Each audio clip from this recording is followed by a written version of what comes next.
இந்திய ராணுவத்தில் பணிபுரியும் போது 2 பிள்ளைகளும் ராவி நதியில் தவறி விழுந்து மரித்து விட்டார்கள். பிறகு அவர் மற்றும் அவர் மனைவி பிள்ளைகள் இழந்த துக்கத்தில் என்ன செய்வது என்று தெரியாமல் தவித்துக் கொண்டு இருக்கும் போது இயேசு கிறிஸ்து தரிசனம் கொடுத்து இருவரும் ஆண்டவருக்கென்று ஊழியம் செய்யும்படி அழைக்கப்பட்டார்கள்.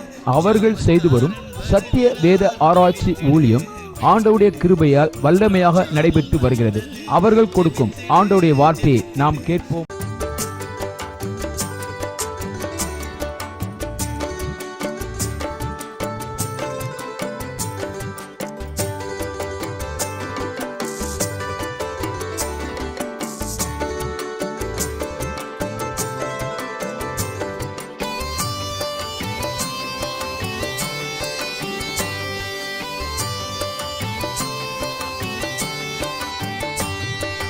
ஜாமக்காரன் வருகிறான், விழித்திடு விழித்திடு, 3ஆம் ஜாமம் வந்தது, ஜெபித்திடு ஜெபித்திடு.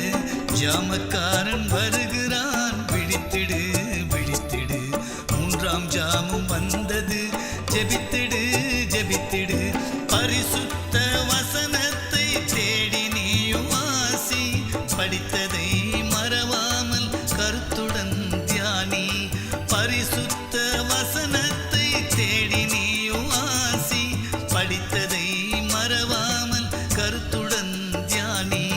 வார்த்தைகள் வல்லமையாய் ஞானமாய் பேசு, வாதைகள் வராது நம்பிக்கையே சாட்சி. வார்த்தைகள் வல்லமையாய் ஞானமாய் பேசு, வாதைகள் வராது நம்பிக்கையே சாட்சி. ஜாமக்காரன் வருகிறான், விழித்திடு விழித்திடு, 3ஆம் ஜாமம் வந்தது, ஜெபித்திடு ஜெபித்திடு.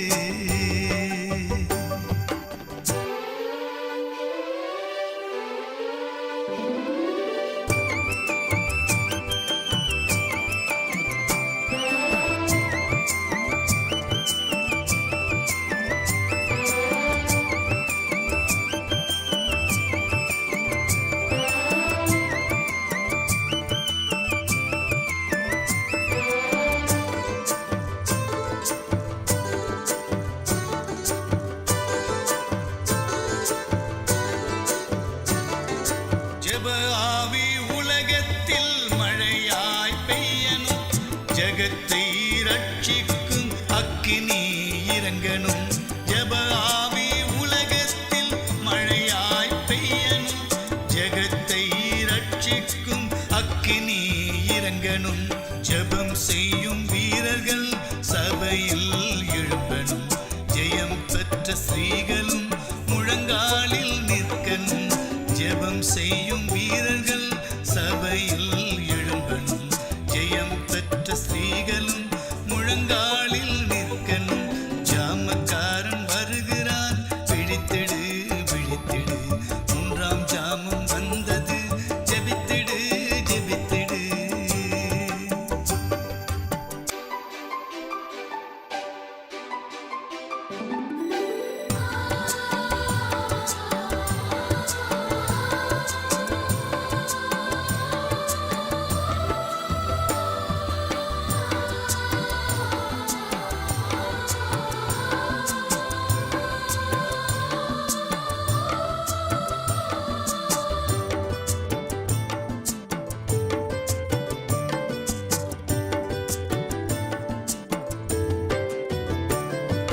யுத்த வீரன் கைகளில் சிலுவை கொடி தெரியுது, சீடன் பாடும் சங்கீதம் இமயத்தில் கேட்குது.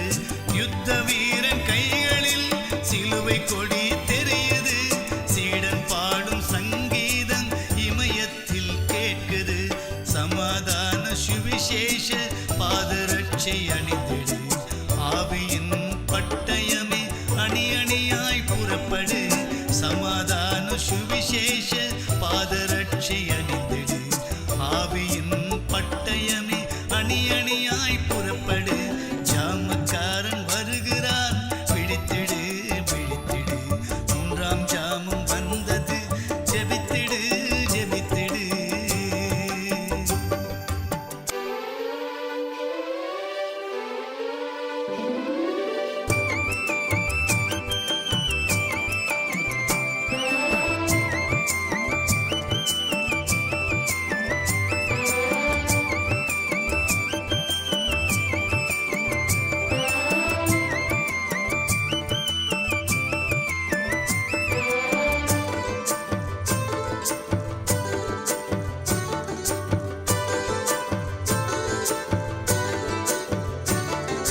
சாத்தான் உன்னை கண்டதும் 7 வழியாய் ஓடணும். சத்தியத்தை பறைசாற்றி சத்துருவை விரட்டணும். சாத்தான் உன்னை கண்டதும் 7 வழியாய் ஓடணும். சத்தியத்தை பறைசாற்றி சத்துருவை விரட்டணும். அதிகாலை ஜபத்தினால் ஆசீர்வாதம் துதித்திடு. மணவாளன் இயேசு கிறிஸ்து வருகிறார், காத்திரு. அதிகாலை ஜபத்தினால் ஆசீர்வாதம் துதித்திடு. மணவாளன் இயேசு கிறிஸ்து வருகிறார், காத்திரு. ஜாமக்காரன் வருகிறான், விழித்திடு மகனே. 3ஆம் ஜாமம் வந்தது, ஜெபித்திடு மகளே. ஜாமக்காரன் வருகிறான், விழித்திடு மகனே. 3ஆம் ஜாமம் வந்தது, ஜெபித்திடு மகளே. பரிசுத்த வசனத்தை தேடி நீயும் வாசி. படித்ததை மறவாமல் கருத்துடன் தியானி. பரிசுத்த வசனத்தை தேடி நீயும் வாசி. படித்ததை மறவாமல் கருத்துடன் தியானி. வார்த்தைகள் வல்லமையாய் ஞானமாய் பேசு. வாதைகள் வராது, நம்பிக்கையே சாட்சி. வார்த்தைகள் வல்லமையாய் ஞானமாய் பேசு. வாதைகள் வராது, நம்பிக்கையே சாட்சி. ஜாமக்காரன் வருகிறான், விழித்திடு மகனே. 3ஆம் ஜாமம் வந்தது, ஜெபித்திடு மகளே. Praise the Lord. आवाज नहीं आ रही? हालेलुया. ये पहला चीज हम आगे शुरू करें, कम से कम 20 मिनट का. प्रभु का दास हमको छोटा शुरुआत का 72 घंटा प्रार्थना शुरुआत. कलीसिया में जो पासबान का मन में जो वचन दी गई, हम जरूर स्वीकार करें, एक्सेप्ट करें. हम खत्म होने के बाद, भोजन खत्म होने के बाद वापस हम आकर हम कंटिन्यू प्रभु का महिमा के लिए इससे कई गुना अधिक सामर्थ और अभिषेक के साथ लेकर चलने के लिए प्रभु तय करेंगे. आमेन. आवाज नहीं आ रही? Go ahead. Hallelujah, hallelujah. जोरदार ताली बजाएं पासबान के लिए जो हमारे बीच हालेलुया. में और आगे के समय कार्य से. Hallelujah, hallelujah. Hallelujah, hallelujah. Hallelujah. Hallelujah. கர்த்தருடைய பரிசுத்த நாமத்திற்கு மகிமை உண்டாவதாக. परमेश्वर का पवित्र नाम को महिमा मिले. உங்களை பார்ப்பது மிக மகிழ்ச்சியா இருக்கிறது. आपको देखते हुए मैं बहुत आनंदित हूँ. இந்த நாளில் வந்திருக்கிற அனைத்து ஊழியர்களுக்கும் இயேசுவின் நாமத்தில் நன்றியை தெரிவித்துக் आज का கொள்கிறேன். दिन हमारे बीच में आए हुए सेवक गणों के लिए मैं अपने हृदय से मैं धन्यवाद करता हूँ. உங்கள் யாவருக்கும் ஆண்டவராகிய இயேசுவின் நாமத்தினாலே எங்களுடைய குடும்பத்தின் சார்பாக என்னுடைய வாழ்த்துதலை தெரிவித்துக் கொள்கிறேன். आप सबों के निमित्त मैं अपने परिवार के साथ आपको अपने शुभकामना अपने परिवार तरफ से मैं देना चाहता हूँ. என்னை அழைத்த அருமையான போதகருக்கும் அவருடைய துணைவியாருக்கும் அவருடைய பிள்ளைகளுக்கும் வந்த அருமையான பாஸ்டர் எலிசா ஐயா அவர்களுக்கும் அவருடைய துணைவியாருக்கும் பிள்ளைகளுக்கும் இயேசுவின் நாமத்தினாலே என் வாழ்த்துதலை தெரிவித்துக் जब கொள்கிறேன். मुझे यहाँ स्वागत किया, बुलाया गया, उस परिवार पास्टर जान सुरेश, उनको परिवार, उनके बच्चों के लिए हमारे बीच में बिशप आया, उनका परिवार के लिए, उनके बच्चों के लिए मैं अपने हृदय से मैं प्रभु को धन्यवाद करता हूँ. அல்லேலூயா. हालेलुया. 3 வருடத்துக்கு முன்பாக நாம் முதல் ஒரு 72 மணி நேரம் பிரேயர் வைத்தோம். 3 साल के पहले मैं 72 घंटे में एक जगह पर हमने प्रार्थना அப்பொழுது இந்த 72 இடத்தை வந்து வாங்கவும் இல்லை. उस समय पर इस जगह ने खरीदा भी नहीं था. இந்த இடத்துல வந்து நாங்கள் ஆண்டவரை நோக்கி ஜெபம் பண்ணி விட்டு போனோம். और उसके बाद आकर शुरुआत था, तब हम आकर हम खड़े होकर छोटा सा प्रार्थना करके चले அந்த गए. 72 மணி நேரம் ஜெபம் முடிந்த பிறகு இங்கே ஜெபித்தோம். और 72 घंटा प्रार्थना होने के बाद फिर हम प्रार्थना किया. இரண்டாவதாக நாம் 72 மணி நேரம் ஜெபத்துக்கு வந்தோம். तो 72 घंटा में सेकंड टाइम दूसरे बार हमने आई. இந்த இடம் வாங்கப்பட்டு துணியினாலே ஆலயம் கட்டப்பட்டிருந்தது. तो अब जगह थोड़ा सा पैसा लेके तंबू कपड़ा से बांधा हुआ तंबू के नीचे हमने प्रार्थना की. அந்த ஜெபத்தை முடித்து மறுபடியும் நாம் இங்கே வரும்போது இப்போது ஸ்டீல்ல அணைக்கப்பட்ட ஒரு ஆலயத்தை நாம் பார்க்கிறோம். पहले कपड़ा का बड़ा बांधा हुआ तंबू था, और उसके बाद 3 साल के बाद प्रभु के अनुग्रह से स्टील का ढक्कन के साथ पाइप के साथ ये स्तंभ खड़ा करने के लिए प्रभु ने अनुग्रह प्रदान किया। அல்லேலூயா. हालेलुया। முதலாவது இடத்துக்காக ஜெபித்தோம். पहले हम जगह के लिए प्रार्थना किया, இரண்டாவது இந்த இடத்துல ஒரு ஆலயத்தை ஆரம்பிக்க ஒரு ஜெபம் பண்ணினோம். हम मिलकर हम 72 घंटा प्रार्थना में यहाँ स्थान पर भवन बनाने के लिए हमने प्रार्थना किया। ஒவ்வொரு ஜெபங்களையும் கர்த்தர் கேட்டுக்கொண்டே வந்தார். परमेश्वर के नाम का महिमा वो हर जगह जगह पर जाने के टाइम पर நம்முடைய भी எல்லா प्रभु यीशु ने प्रार्थना सुना। நம்முடைய எல்லா ஜெபத்திற்கும் பதில் வந்தது. ये सारे प्रार्थना निवेदन को प्रभु ने उत्तर दिया। இப்போது நாம் 72 மணி நேரம் ஜெபிக்க போகிறோம். आज का दिन से भी इस समय से भी 72 घंटा प्रार्थना शुरुआत करने चाहते हैं। இதற்கு பிறகு இந்த இடத்தை ஒரு 3 மாடிகளாக கர்த்தர் உயர்த்துவார். पासवान विश्वास करते प्रार्थना 72 घंटे के प्रार्थना के बाद 3 मंजिली बिल्डिंग प्रभु जरूर तैयार करेगा। ஒரு நோவாவின் பேடை போல கர்த்தர் உருவாக்கி தருவார். पर नूह का समान एक बड़ा जहाज का तंबू सुरक्षित के लिए प्रभु बना कर जरूर देगा। இது கர்த்தரே செய்து முடிப்பார். ये सब परमेश्वर अकेला काम करेगा। நாங்க போகிற ஆலயத்திலே जहाँ मैं जा रहा हूँ उस जगह कलीसिया में நாங்கள் போகும்போது சிறு கூட்டமாக ஒரு 150 பேர் இருந்தாங்க. 150 பேர். जहाँ मैं कलीसिया में जा रहा हूँ वहाँ आर में 150 लोग कलीसिया में आते थे।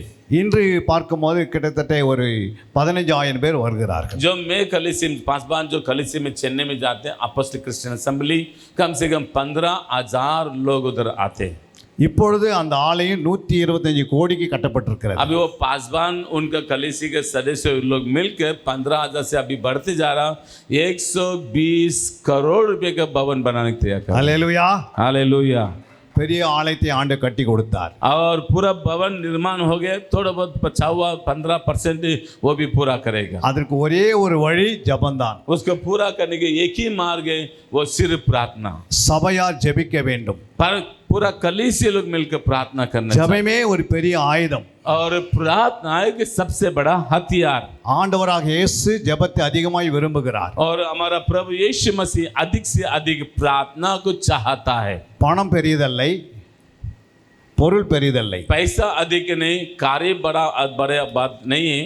ஆனா நம்முடைய ஆண்டவராக இயேசு கிறிஸ்து இரட்சகராக இயேசுவாக வெளிப்படுகிறார். हमारा प्रभु यीशु मसीह उद्धारकर्ता के रूप में हमारे बीच में प्रकट करता है। வானம் அவருடைய சிங்காசனம், स्वर्ग उनका सिंहासन है, பூமி அவருடைய பாதப்படி. पृथ्वी उनका पाँव का चौकी। வானத்திலும் பூமியிலும் சகல அதிகாரம் இயேசு கிட்ட இருக்கிறது. आकाश और पृथ्वी का सारे अधिकार यीशु को दिया गया है।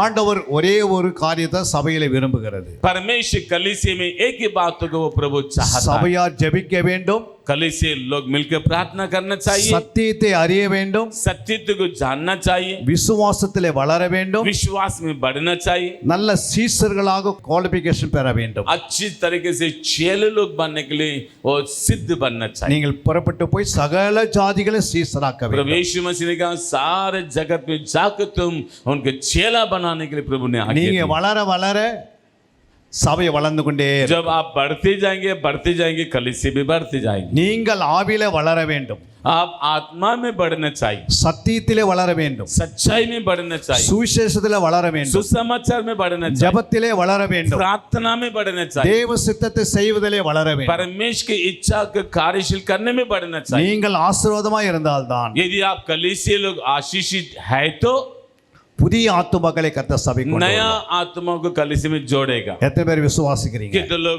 ये बातों को विश्वास करते हैं? இங்கே அமர்ந்திருக்கிற அத்தனை பேருமே வளருவதற்கு தான் கொண்டு வந்திருக்கிறார் पर ஆண்டவர். इस जितने लोग आए उन सबों को परमेश्वर बढ़ाने के लिए लेकर आए। நீங்கள் ஆவியில எவ்வளவு வளருகிறீர்களோ जितने लोग आत्मा में बढ़ते हैं அந்த அளவுக்கு கர்த்தர் உங்களுடைய வீட்டை ஆசீர்வதிக்கிறார். जितना प्रभु में बढ़ते उतना प्रभु अपने कलीसिया को तंबू के घर को आशीष देगा। உங்க ஆலயத்தையும் கர்த்தர் ஆசீர்வதிக்கிறார். इस अपने भवन को भी आशीष देगा, आपके घर को भी आशीष உங்க देगा, ஊழியரையும் கர்த்தர் ஆசீர்வதிக்கிறார். आपके सेवक को भी आशीष देगा। ஒரு குறையில்லாத கர்த்தர் நடத்துவார். किसी भली वस्तु को गति होने नहीं देता। உலகத்திலே சுனாமி வந்தாலும், और संसार में कितना बड़ा सुनामी भी आए, பூமி அரிச்சு வந்தாலும், सारे भूमि के ऊपर भूकंप भी आ जाए, நம்முடைய உயிர் இயேசு கிட்ட இருக்கிறது. हमारा जान यीशु मसीह का हाथ में। அல்லேலூயா. हालेलुया। எதுவும் நம்மளை சேதப்படுத்த முடியாது. किसी प्रकार का धोखा, किसी प्रकार का नुकसान होने नहीं देगा। எந்த சுனாமியும் நம்மை किस சேதப்படுத்தாது. प्रकार का सुनामी क्यों ना हो, எந்த விதமான பூமி அதிர்ச்சியும் நம்மளை किस प्रकार का சேதப்படுத்தாது. भूकंप आ जाए, எந்த பஞ்சமும் நம்மளை சேதப்படுத்தாது. किसी प्रकार का अकाल क्यों ना हो, ஏன்னா இயேசு நம்மோடு கூட இருக்கிறார். क्योंकि हमारा प्रभु यीशु मसीह उद्धार करता, உன் வலது हमारे பக்கத்திலே இயேசு இருக்கிறார். हमारे दाएं हाथ में प्रभु रहता है, உனக்குள்ளேயே இருக்கிறார். आपके अंदर भी रहता है. உன்னை நடத்துகிறவர் உனக்குள்ளே இருந்தே நடத்தி கொண்டே जो வருகிறார். आपको चलाता है वो आपके साथ और आपका अंदर रहता है. அல்லேலூயா. हालेलुया. எத்தனை விசுவாசிக்கிறீங்க? कितने लोग विश्वास करते हो? இப்போ ஆண்டவருடைய வார்த்தைக்கு நாம் போகிறோம். आप परमेश्वर के वचन हम चलना चाहते हैं. கொஞ்ச நேரத்தில் நாம் ஆண்டவருடைய வார்த்தையை கேட்க ஆண்டவர் நம்மோடு பேசுவாராக. थोड़ा समय प्रभु का वचन सुनने के लिए प्रभु हमसे बात करें. அல்லேலூயா. हालेलुया. எத்தனை பேர் பைபிள் கொண்டு வந்திருக்கீங்க? அவங்க கரங்களை உயர்த்தி ஒரு அல்லேலூயா சொல்லுங்க कितने பார்க்கலாம். लोग अपने साथ बाइबल लेकर अपने बाइबल लेके ऊंचे उठाते हुए हालेलुया बोलिए. அல்லேலூயா. கர்த்தருடைய நாமம் மகிமைப்படுவதாக. परमेश्वर का पवित्र नाम को महिमा में. எத்தனை பேர் நோட்ஸ் கொண்டு வந்திருக்கீங்க எழுதுவதற்கு? कितने लोग कॉपी नोट्स लेकर आए அதை लिखवाने के மட்டும் लिए? உயர்த்தி காட்டுங்க பார்க்கலாம். थोड़ा सा उठा के दिखाई. कॉपी दिखाने, हाथ नहीं, पंजा नहीं दिखाना, कॉपी. Praise the Lord. ரொம்ப Wonderful. குறைவு. बहुत कम लोग दिखाई पड़ती है. நீங்கள் வேத வசனங்களை எழுதும் போது जो आप तुम पवित्र शास्त्र में लिखते हो, அப்பொழுது உங்களுடைய இருதயத்தில் நீங்கள் வசனத்தை எழுதுகிறீர்கள். जब आप कॉपी में लिखते हो नीचे लिख कर रखो, आपने हृदय में भी लिखते हो. உங்களுடைய கவனம் சிதறாதிருப்பதாக. अपने विचार इधर उधर ना भटकने के लिए आप लिखते हो. நீங்கள் எழுதி ஒரு டைரி உருவாக்கணும். आप लिखवा कर आपके डायरी को तैयार करना साल भर का. 52 சண்டே நீங்க ஆலயத்துக்கு வருகிறீங்க. 52 इतवार को आप कलीसिया में आते हो. ஒரு 52 மெசேஜ் நீங்க நோட் பண்ணும்போது 52 इतवार को 52 का संदेश आप लिख रहे हो. அது நீங்க அந்த டைரி நீங்கள் ஒவ்வொரு வருடமாக நீங்கள் ஒரு புது டைரியை நீங்கள் வீட்டில் அலமாரியில் வைக்க வேண்டும். एक साल का डायरी को आप अलमारी में आप जरूर जमा करना चाहिए. நீங்க எழுதி கொண்டு போய் அதில் வைக்க வேண்டும். और लिखवाना आप जमा रखना ஒரு चाहिए. 20 வருடம் நீங்கள் ஆலயத்துக்கு வந்தா ஒரு 20 டைரி வீட்டில் இருக்கணும். और 20 साल से लगातार कलीसिया में आते हो, आपका अलमारी में 20 साल का डायरी का आप जरूर देख सकते. பின்னாடி உங்களுடைய பிள்ளைகள் பேர பிள்ளைகள் வருவார்கள். और आने वाले वर्तमान काल में आपके बच्चे, आपका बच्चे से बच्चे लोग उसको पढ़ाई करने की அப்போது तैयारी இது கேட்பார்கள் இந்த டைரி யாருடையதுன்னு. करें. और उसके बाद उन लोग बच्चे लोग पूछताछ करें डायरी किसका है. அப்போ பிள்ளைகள் சொல்லுவாங்க இது என்னுடைய தாயாருடைய தகப்பனாருடைய और diary. बच्चे लोग नाती पोते बोलेंगे हमारे दादाजी का, हमारे पिताजी का डायरी है.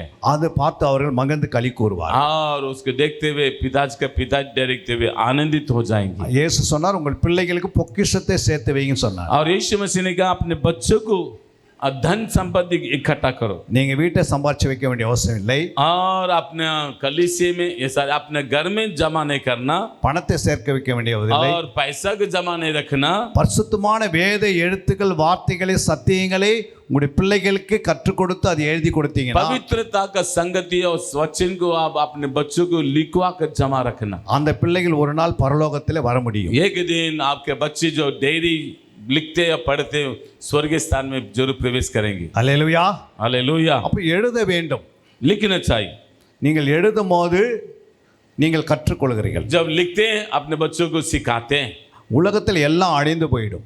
संसार में पूरा नाश हो जाएगा. ஆனா ஆண்டவருடைய வார்த்தை ஒரு நாள் அழியாது. परमेश्वर का वचन कभी नाश नहीं होगा. இந்த வசனத்துக்கு வல்லமை இருக்கிறது. इस वचन के लिए एक इतिहास है. இந்த வார்த்தைக்கு வல்லமை இருக்கிறது. इस वचन के लिए सामर्थ्य है.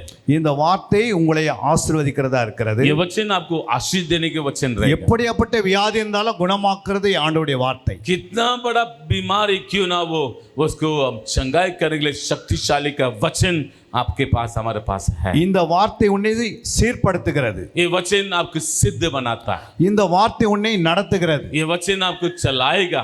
இந்த வார்த்தை பாவத்துக்கு இடம் கொடாமல் உன்னை பரிசுத்தமாய் வாழ ये வைக்கும். वचन आपको पाप को जगह ना देते हुए आपको लेके अगुवाई करेगा. இந்த वचனம் உங்களுடைய இருதயத்தில் இல்லை என்றால் यदि ये वचन आपके हृदय में नहीं तो ஒரு நாள் உங்களுடைய நடைகள் தவறான வழியில் போய்விடும். ये वचन आपके हृदय में नहीं तो एक दिन नहीं तो एक दिन आप और आपके बच्चे का मार्ग गलत मार्ग में चले जाएंगे. சங்கீதம் 37:31 சொல்லுகிறது. वचन से कहता है 37 अध्याय 31 वचन में लिख रखा है. வாசிக்கலாம். मेहरबानी से पढ़ सकते हैं. उसकी परमेश्वर की व्यवस्था उसकी हृदय में बनी रहती है, उसके पैर नहीं फिसलती है. அவனுடைய தேவன் அருளே வேதம் அவன் இருதயத்தில் இருக்கிறது. और उनके हृदय में उनका वचन हृदय में है. அவன் நடைகளில் ஒன்றும் பிசக்குவதில்லை. उसके पैर नहीं फिसलते. அவனுடைய தேவன் அருளே வேதம் और उसके परमेश्वर की व्यवस्था அவன் இருதயத்தில் இருக்கிறது, उसके हृदय में बनी रहती है। அவன் நடைகளில் ஒன்றும் देख பிசக்கவதில்லை. लीजिए, उसके पैर नहीं फिसलती है। அதாவது ஆண்டவர் சபைக்காக சொல்லுகிறார், परमेश्वर कलीसिया के लिए वचन कहता है, அவனுடைய தேவன். उनका परमेश्वर। நீங்க சொல்லுவீங்க என்னுடைய தேவன், आप बोलोगे मेरा परमेश्वर। அவர் அருளிய வேதம். उसका जानने वाला वचन। வேதம் என்றால் 66 புத்தகம், वचन मतलब 67 पुस्तक है, 1189 அதிகாரங்கள். 1189 अध्याय है। இந்த முழு வேதம் உங்களுடைய இருதயத்தில் இருக்க வேண்டும். पूरा अध्याय हमारे हृदय में बसाना चाहिए, அப்போதுதான் உங்கள் நடைகளில் பிசக்குவதில்லை. तभी तो हमारा पैर फिसलने के मौका नहीं मिलेगा। அப்படின்னா உங்களுடைய ஆவிக்குரிய ஜீவித்தில் ஒரு நாள் நீங்க பிசைக்கு போக மாட்டீங்க. तभी तो उसका अर्थ है कि आत्मा में कभी ना डगमगाएंगी।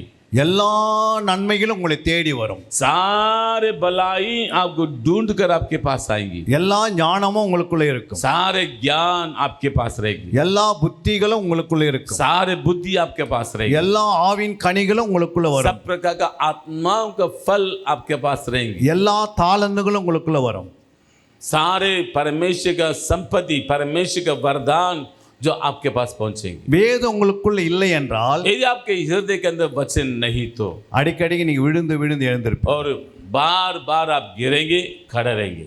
ஏன் ஆண்டவர் என்னை ரட்சித்தார் என்று கூட நீங்கள் அறியாமல் இருப்பீர்கள். कभी कभी हम परमेश्वर मुझे क्यों उद्धार किया आप कुछ समझ में नहीं पाएंगे। அப்ப வேதம் தானாக உள்ள வராது. परमेश्वर का वचन अपने आप आपका अंदर नहीं आएगा। இதற்காக நீங்க டைம் எடுக்கணும். इसीलिए अधिक अपने समय बिताना चाहिए, இதற்கென்று ஒரு நேரத்தை ஒதுக்கணும். इसीलिए अलग समय बिताना चाहिए। தினந்தோறும் அந்த வேத வாக்கியங்களை உங்களுடைய கண்ணுக்கு முன்பாக உங்களுடைய இருதயத்துக்கு போக வேண்டும். प्रतिदिन ये व्यवस्था अपने आंखों के द्वारा आपके हृदय में प्रवेश करना चाहिए। ஒவ்வொரு நாளாக இது வேதத்தை வாசிக்கணும். प्रतिदिन एक एक दिन परमेश्वर का वचन को पढ़ना चाहिए। நமக்கு மரணம் சந்திக்கிற நாட்கள் வரைக்கும் இந்த வேதத்தை விட்டு நீங்க விலக கூடாது. जब तक हमको मृत्यु अलग ना करेंगे तब तक परमेश्वर का वचन को पढ़ते रहना चाहिए। முழு வேதம் உங்களுக்குள்ள போகும்போது जब परमेश्वर की व्यवस्था पूरी तरीके से जाएंगे, உங்களுடைய தனிப்பட்ட வாழ்க்கையிலே உங்களுடைய ஜெப ஜீவியம் வளரும். जब परमेश्वर के वचन की व्यवस्था आपके हृदय में जाएंगे, ऑटोमेटिकली अपने आप आपके जीवन प्रार्थना के जीवन में तैयार की जाएगी। உங்க குடும்பத்திலே குடும்ப ஜெபம் வளரும். आपके परिवार में परिवार के प्रार्थना आरंभित होना चाहिए, தேவனுடைய ஆலயத்தில் ஜெபம் வளரும். और परमेश्वर की मंडली में प्रार्थना का जीवन बढ़ाना चाहिए। நீங்க எங்க போய் வேலை செய்தாலும் அங்க ஒரு ஜெப கூட ஆரம்பமாயிடும். जहां भी आप जाते हो उस जगह पर एक प्रार्थना दल आरंभित होना चाहिए। இப்ப நீங்க வேலை செய்கிற இடத்துல எத்தனை வேலை ஸ்தலத்துல ஜெபம் என்று நடத்துகிறீர்கள். आप जहां काम पर जाते हो, प्राइवेट हो, कंपनी हो, आप अपने स्थान में जाके क्या छोटा सा प्रार्थना दल कभी शुरुआत किया आपने? அப்படி உங்களுடைய வேலை செய்கிற இடத்துல நான் 1 மணி நேரம் ஜெபிக்கிறேன் எங்க குழுக்களோட, அப்படி யாரா இருக்கிறீங்களா? ऐसे कोई है 8 घंटा ड्यूटी के बाद 1 घंटा हम सब लोग मित्र लोग के साथ हम प्रार्थना करते हैं? कोई है?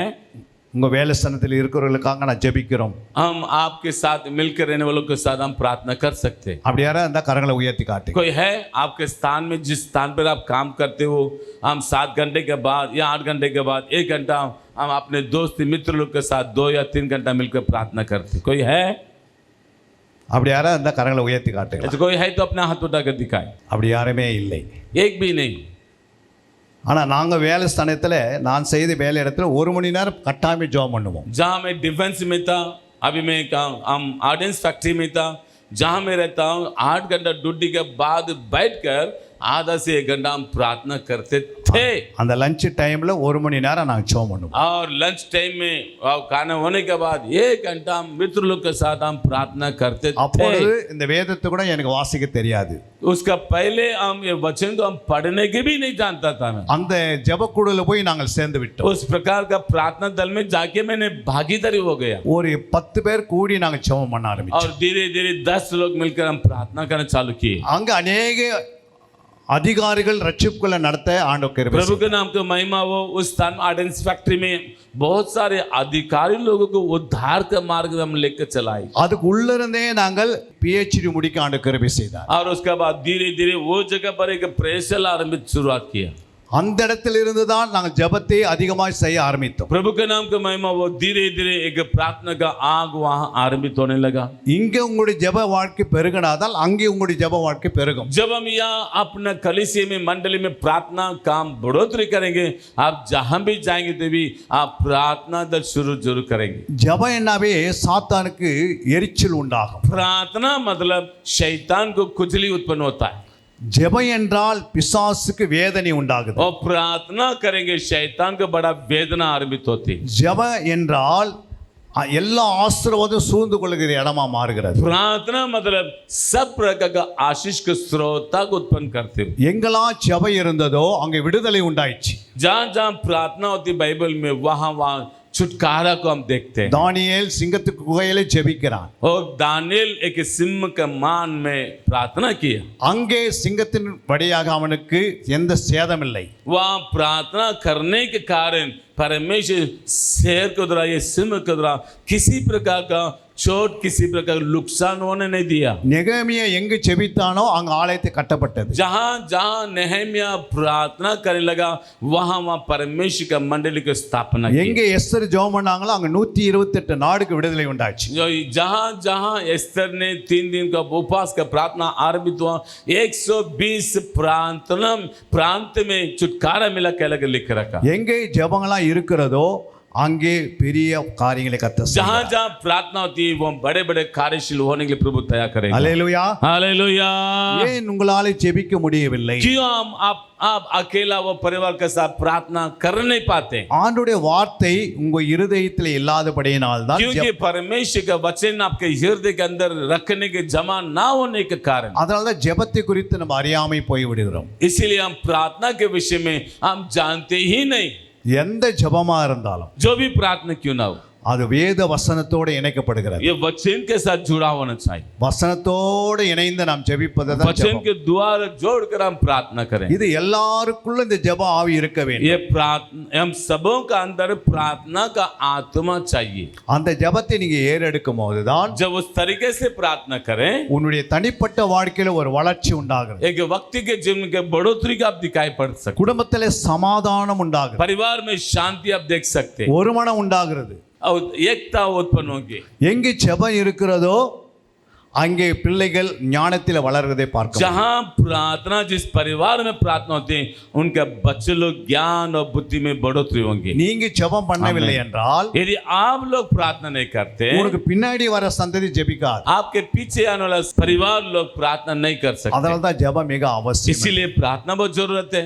வேதம் அவசியம். पवित्र शास्त्र जरूरत है. துதி அவசியம். स्तुति धन्यवाद जरूरत है. நற்கிரியை அவசியம். भलाई क्रिया कर जरूरत நல்ல है. கனி கொடுக்கிற ஜீவன் அவசியம். फलवंत देने वाला, फल देने वाला जीवन जरूरत நம்முடைய है. கரத்தில் வரங்கள் அவசியம். हमारे हाथ में परमेश्वर का वरदान, क्रिया करने वरदान चाहिए. நம்மிடத்தில் தாளந்து அவசியம். हमारे परमेश्वर का अभिषेक का आत्मिक फल हमको चाहिए. இவைகளா நம்மோடு இருக்கும்போது ये सारे बात हमारे साथ रहे तो எல்லா ஐஸ்வர்யம் நம்மிடத்தில் வந்து सब சேர்கிறது. प्रकार का धन और संपत्ति प्रभु हमारा जो छोड़ेगा. பிள்ளைகளுக்கு நல்ல வேலை வாய்ப்பு கிடைக்கும். हमारे बच्चों का अच्छा नौकरी स्थान दिया जाएगा. அவர்களுக்கு நல்ல சம்பளம் கிடைக்க और ஆரம்பிக்கும். उसका अपना अच्छी तरीके से पेमेंट सेंट्रल गवर्नमेंट ऊंचे उठाकर தேவனுடைய பிள்ளைகள் ஆசீர்வாதமா இருந்தால்தான் हमारा बच्चे लोग परमेश्वर का मंडली लोग आशीषित कारण रहने के कारण இந்தியாவே ஆசீர்வதிக்கப்படும். हमारा भारत देश भी आशीषित पाएगा. அந்த பட்டணங்கள் ஆசீர்வதிக்கப்படுகிறது. और हर एक गांव, हर एक क्षेत्र और प्रदेश आशीष पाएंगे. அந்த டிஸ்ட்ரிக்ட் उस ஆசீர்வதிக்கப்படுகிறது. जिला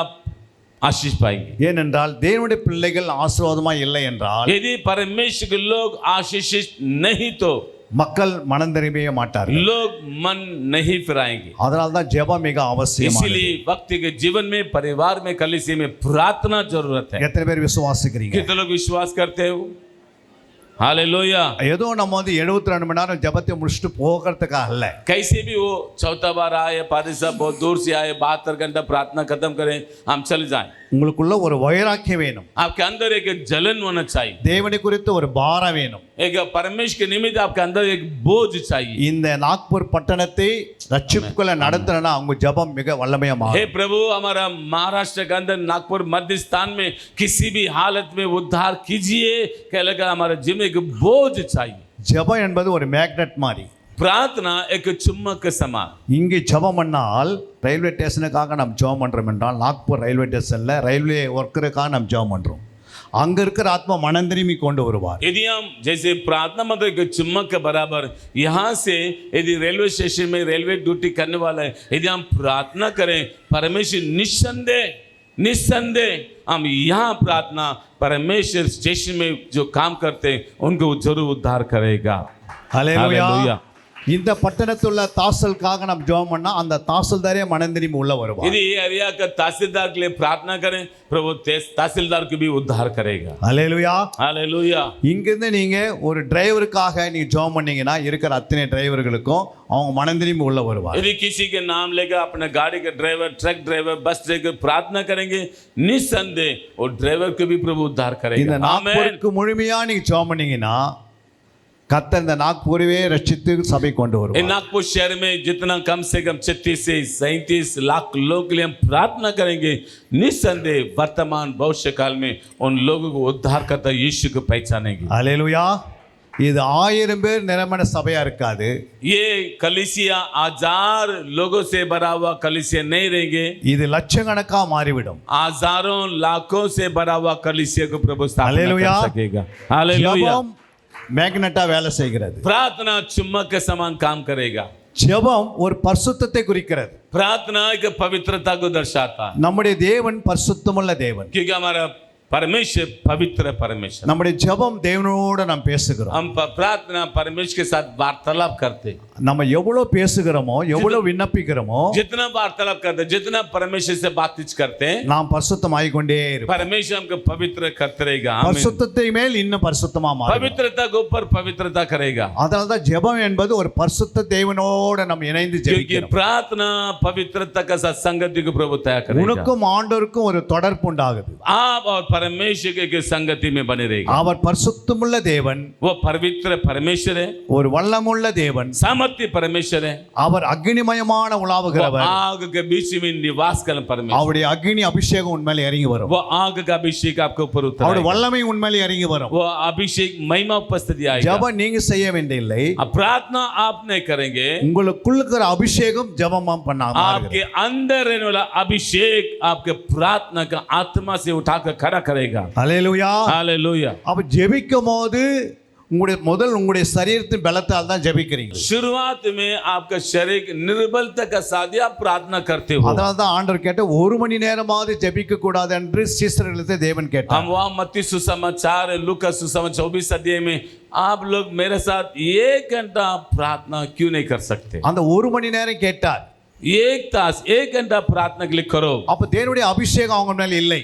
तो उस समय पर परमेश्वर का अभिषेक उन पर नहीं था. ஆனா தேவனுடைய அபிஷேகம் அப்போஸ்தலர் 2ஆம் அதிகாரத்துல பார்க்கும்போது आमोस दूसरा अध्याय में परमेश्वर का अभिषेक हम देखते அவங்க हैं. மேல அபிஷேகம் இறங்கின பிறகு वो परमेश्वर का अभिषेक उन पर उतर आया है. அப்பொழுது அவர்களுடைய ஜெப வாழ்க்கை பெரிதா जो மாறிவிட்டது. अभिषेक बढ़ते गया उनका प्रार्थना का जीवन और धीरे धीरे बढ़ते गया. அப்போஸ்தலர் 6:4 வாசிங்க. 6:4.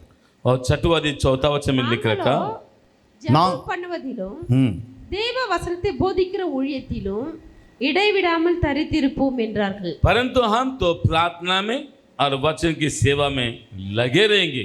ஹல்லேலூயா. हालेलुया. நாங்களோ ஜெபம் பண்ணுவதிலும் लिख रखा परंतु हम तो ஜெபம் பண்ணுவதிலும் बोले प्रार्थना में தேவ வசனத்தை போதிக்கிற ஊழியத்திலும் और वचन की सेवा में இடைவிடாமல் தரித்திருப்போம் लगे என்றார்கள். रहेंगे. இந்த யோசனை சபையார் எல்லாருக்கும் பிரியமாயிருந்தது. ये सारी எந்த யோசனை? योजना कल पूरा कलिसिया की अच्छा लगा. எந்த யோசனை? किस प्रकार की योजना? ஜெபிக்கிற யோசனை, प्रार्थना करने की योजना தேவ வசனத்தை போதிக்கிற காரியங்கள். और प्रार्थना के साथ साथ कलिसिया के वचन को प्रचार करना. இந்த வசனத்துக்கு பிறகு ये वचन के बाद चौथा वचन के बाद அந்த 7ஆம் வசனத்தை நீங்க வாசிக்கும் போது 7 वचन में हम पढ़ते हैं தேவ வசன விருத்தி அடைந்தது. परमेश्वर का वचन फैलता गया है சீஷருடைய தொகை எருசலேமில் மிகவும் பெருகிற்று. और यरूशलेम के चेला की गिनती बहुत बढ़ती गई.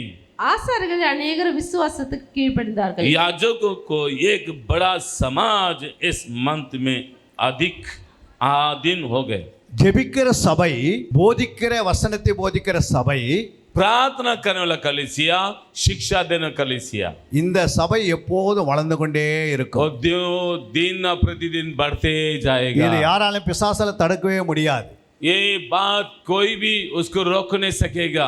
ஏன்னா இது சபைக்கும் பிரியம், கர்த்தருக்கு பிரியமானது. ये कलीसिया परमेश्वर का पसंद कलीसिया. உங்களுடைய எல்லாருடைய வாழ்க்கையில ஜெபத்தினுடைய வல்லமை பெருகிருக்க வேண்டும். मेरे प्रियो, आपका वक्त के जीवन में प्रार्थना का आत्मा दिन और प्रतिदिन बढ़ती जाए. இந்த 72 மணி நேரம் ஒரு பொருத்தனை பண்ண வேண்டும். நீங்க आप 72 घंटा प्रार्थना में के सही निर्णय लेना चाहिए. இல்லை ஆண்டவரிடத்தில் நீங்கள் அர்ப்பணிக்க வேண்டும். नहीं तो आप अपने आप समर्पित कीजिए. ஏதாவது ரெண்டுல ஏதாவது ஒரு காரியத்தை நீங்க செய்ய வேண்டும். दोनों में एक काम करना चाहिए. ஒன்று பொருத்தனை செய்யுங்க, இல்லை என்றால் அர்ப்பணிங்க. ஏனென்றால் உங்களுடைய ஜெப ஜீவியம் வளருவதற்காக. अर्पण कीजिए, नहीं तो परमेश्वर के साथ वायदा कीजिए. ये எதுக்காக दोनों में பொருத்தனை नहीं तो பண்ணணும்? क्यों हम समर्पण करना चाहिए? உங்களுடைய ஆவிக்குரிய ஜீவன் வளர்ச்சிக்காக. आप आत्मिक जीवन में बढ़ोतरी करने के लिए. உங்களுடைய எல்லா தேவைகளையும் ஜெபத்துக்குள்ளதான் ஆண்டவர் வைத்திருக்கிறார். आपके सारे आवश्यकता ये सारे प्रार्थना के जीवन में भी संबंधित कर सकते. குடும்பத்தின் தேவையும் ஜெபத்துக்குள்ள இருக்கிறது. आपके परिवार की आवश्यकता आपके प्रार्थना के जीवन में. சபையினுடைய தேவைகளும் ஜெபத்துக்குள்ள தான் இருக்கு. ये मन कलीसिया की आवश्यकता प्रार्थना के जीवन में भी. அதனால தான் ஜெபத்திற்கென்று நீங்கள் பொருத்தனை பண்ணுங்க. जब आप प्रार्थना के लिए अर्पण कीजिए. நான் தொடர்ந்து ஒவ்வொரு நாளும் என்னுடைய வாழ்க்கையில ஒரு 3 மணி நேரம் ஜெபத்துக்காக हे ஒதுக்குவேன். प्रभु, किसी भी हालत में प्रतिदिन 3 घंटा में जरूर प्रार्थना में बिताऊंगा. ஒரு 3 மணி நேரம் ஒரு ஜாம ஜெபம். 3 घंटा एक दिन में 4 पहर है. उसमें एक पहर के अनुसार में प्रार्थना. ஒரு ஜாமம் என்றால் 3 மணி நேரம். एक पहर मतलब 3 घंटा. ஒரு நல்ல விசுவாசி ஒரு 3 மணி நேரம். एक अच्छा विश्वासी कम से कम 3 घंटा. உங்களால அந்த ஜெபத்துக்காக நீங்க பொருத்தனை செய்தால் நிச்சயமா கர்த்தர் உங்களை உயர்த்துவார். यदि उसीलिए अर्पण करेंगे, निस्संदेह वर्तमान काल में आपका जीवन उन्नति का लेकर चल. நாம் ஏன் தேவனுடைய ஆலயத்துக்கு வருகிறோம்? क्यों हम कलीसिया में आते हैं? இங்க பரலோகத்தை குறித்து தான் இங்க நாம் பேசிக் கொண்டிருக்கிறோம். जो स्वर्ग में है यही हम पृथ्वी में बोल कहते हैं. हम பரலோகம் போயிட்டு அங்க என்ன பண்ண முடியாது? தூங்க முடியாது. स्वर्ग में जाने के बाद क्या हम नींद नहीं सो नहीं सकते. அங்க 3 வேளை சாப்பிட முடியாது. वहाँ तीन बार हम खा नहीं सकते, 4 बार खा नहीं सकते, 5 बार हम खा नहीं सकते. அதுக்கேற்ற பயிற்சி தான் இங்க உண்டாகி கொண்டிருக்கிறது. वहाँ का जो चीज होने वाला यहाँ हम शिक्षा पाते. இங்க நீங்க பயிற்சி இல்லை என்றால் यदि हम शिक्षा नहीं पाते हैं, அங்க போய் ஒண்ணுமே செய்ய आप முடியாது. उधर जाके कुछ नहीं कर सकते. இங்க நீங்க பயிற்சி எடுக்க வேண்டும். यहाँ हम शिक्षा पाना चाहिए. ஜெபத்துக்கென்று ஒரு பயிற்சி, प्रार्थना की एक शिक्षा, சத்தியத்தை அறியக்கூடியதுக்கு ஒரு பயிற்சி, सच्चाई के लिए जानने की शिक्षा, நல்லா துதிப்பதுக்கென்று ஒரு பயிற்சி, स्तुति करने के लिए एक शिक्षा, தேவ சமூகத்தில் மணிக்கணக்கில் உட்கார்ந்து பயிற்சி எடுக்க வேண்டும். परमेश्वर की उपस्थिति में बैठे रहने की शिक्षा. உனக்கு 1000 வேலை இருந்தாலும் आप कितना हजारों काम हो सकता है, உனக்கும் ஆண்டவருக்கும் ஒரு தொடர்பு எப்போதுமே இருக்கு. आपको और परमेश्वर के साथ एक संबंधित होना चाहिए. உன் வாழ்க்கையில ஆண்டவர் இல்லை என்றால் சாத்தான் எப்போது உங்களை கீழே தள்ளி விடுவான். यदि आपके अंदर प्रार्थना का जीवन नहीं तो शैतान किसी ना किसी उपाय से आपको नीचे गिरा देगा. வியாதினாலே, बीमारी कारण, பாவத்தினாலே, पाप के कारण, சாபத்தினாலே, श्राप के कारण எந்த ஒரு கருவியை எடுத்து பயன்படுத்துவான் பிசாசு. किसी भी ना किसी हथियार लेके आपको गिराएगा. நாம் என்னைக்கு ரட்சிக்கப்பட்டுட்டோமோ हम जो दिन हमने उद्धार पाया, எப்போதும் ஆண்டவருடைய முகத்தை தான் நீங்க பார்க்கணும். हमेशा उसकी और ताकते देखने நீங்க चाहिए. சாப்பிட்டாலும் ஜெபம், சாப்பிடும் போதும் ஜெபம், जो दिन आप खाना खाते हो तब प्रार्थना, நீங்கள் படுக்கும் போது ஜெபம், सोने के टाइम पे प्रार्थना, நீங்கள் ஒரு பாத்ரூம் போகும்போது ஒரு சிறிய ஜெபம், जब हम नहाने के जाने थे छोटा प्रार्थना, நீங்க வேலைக்கு போகும்போது ஒரு ஜெபம், जब काम पर जाने थे प्रार्थना, நீ வேலையிலிருந்து திரும்பி வரும்போது ஒரு ஜெபம், काम से आकर आने के बाद छोटा உங்க प्रार्थना, பிள்ளைகளை ஸ்கூல் காணும் போது ஜெபம், बच्चे स्कूल भेजने थे प्रार्थना, நீங்கள் வீட்டில் தனிமையா இருந்தாலும் ஜெபம். जब वक्त के जीवन में भी प्रार्थना. இந்த ஜெபம் இல்லை என்றால் यदि प्रार्थना नहीं तो பிசாசு உங்களை அட்டாக் பண்ணிடுவான், शैतान बड़ी जल्दी से आपके ऊपर वार करेगा பாவத்துல தள்ளிடுவான், और पाप के में गिरा देगा. எல்லாவற்றையும் கர்த்தர் ஆராய்ந்து அறிகிறார். परमेश्वर सारे बातों को अच्छे से जांच कर जानता உனக்கும் है. மேய்ப்பனுக்கு நடுவுல ஒரு எப்போது ஐக்கியம் இருக்க வேண்டும். आपको और आपका चरवाह को एक संबंध होना चाहिए. உங்க மேய்ப்பருக்கு நீங்க எங்க போனாலும் உங்க மேய்ப்பனோட தொடர்பு கொள்ள வேண்டும். आपका जहां भी जाएंगे तो आपका चरवाह के साथ संबंध अच्छे से व्यवहार रखना அப்படி चाहिए. எத்தனை பேர் தொடர்பு கொள்றீங்க? कितने लोग आपके पासबान के साथ अच्छे से व्यवहार रखते हो? क्या ये मेरे हिंदी अनुवाद समझ में आ रहा आपको? हालेलुया. அல்லேலூயா. मेरे जल्दी समाप्त करो. ऐसे तो எபிரேயர் नहीं बोलते. 13ஆம் அதிகாரம் 7ஆம் வசனம். எபிரேயர் 13:7. इब्रानी किताब 13 अध्याय 7वां वचन. தேவ வசனத்தை உங்களுக்கு போதித்து உங்களை நடத்தினவர்களை நீங்கள் நினைத்து அவர்களுடைய நடக்கையின் முடிவை நன்றாய் சிந்தித்து அவர்களுடைய விசுவாசத்தை பின்பற்றுங்கள். आमें. जो तुम्हारे अगुवे थे और जिन्होंने तुम्हें परमेश्वर का वचन को सुनाया है उन्हें स्मरण रखो और ध्यान से उनके चाल चलन का अंत देखकर उनके विश्वास का अनुकरण करो. அல்லேலூயா. हालेलुया. விசுவாசத்தை பின்பற்று. विश्वास को अनुकरण करो. யாருடைய விசுவாசத்தை? किसका विश्वास को? ஆண்டவராக இயேசு கிறிஸ்து விசுவாசமா? जोर से बोलिए. किसका विश्वास को? क्या परमेश्वर यीशु मसीह के विश्वास को? யா பவுலுடைய விசுவாசத்தையா? ना पौलुस का யா மேய்ப்பருடைய விசுவாசம்? या अपना अगुवे का? जोर से बोलिए. यस.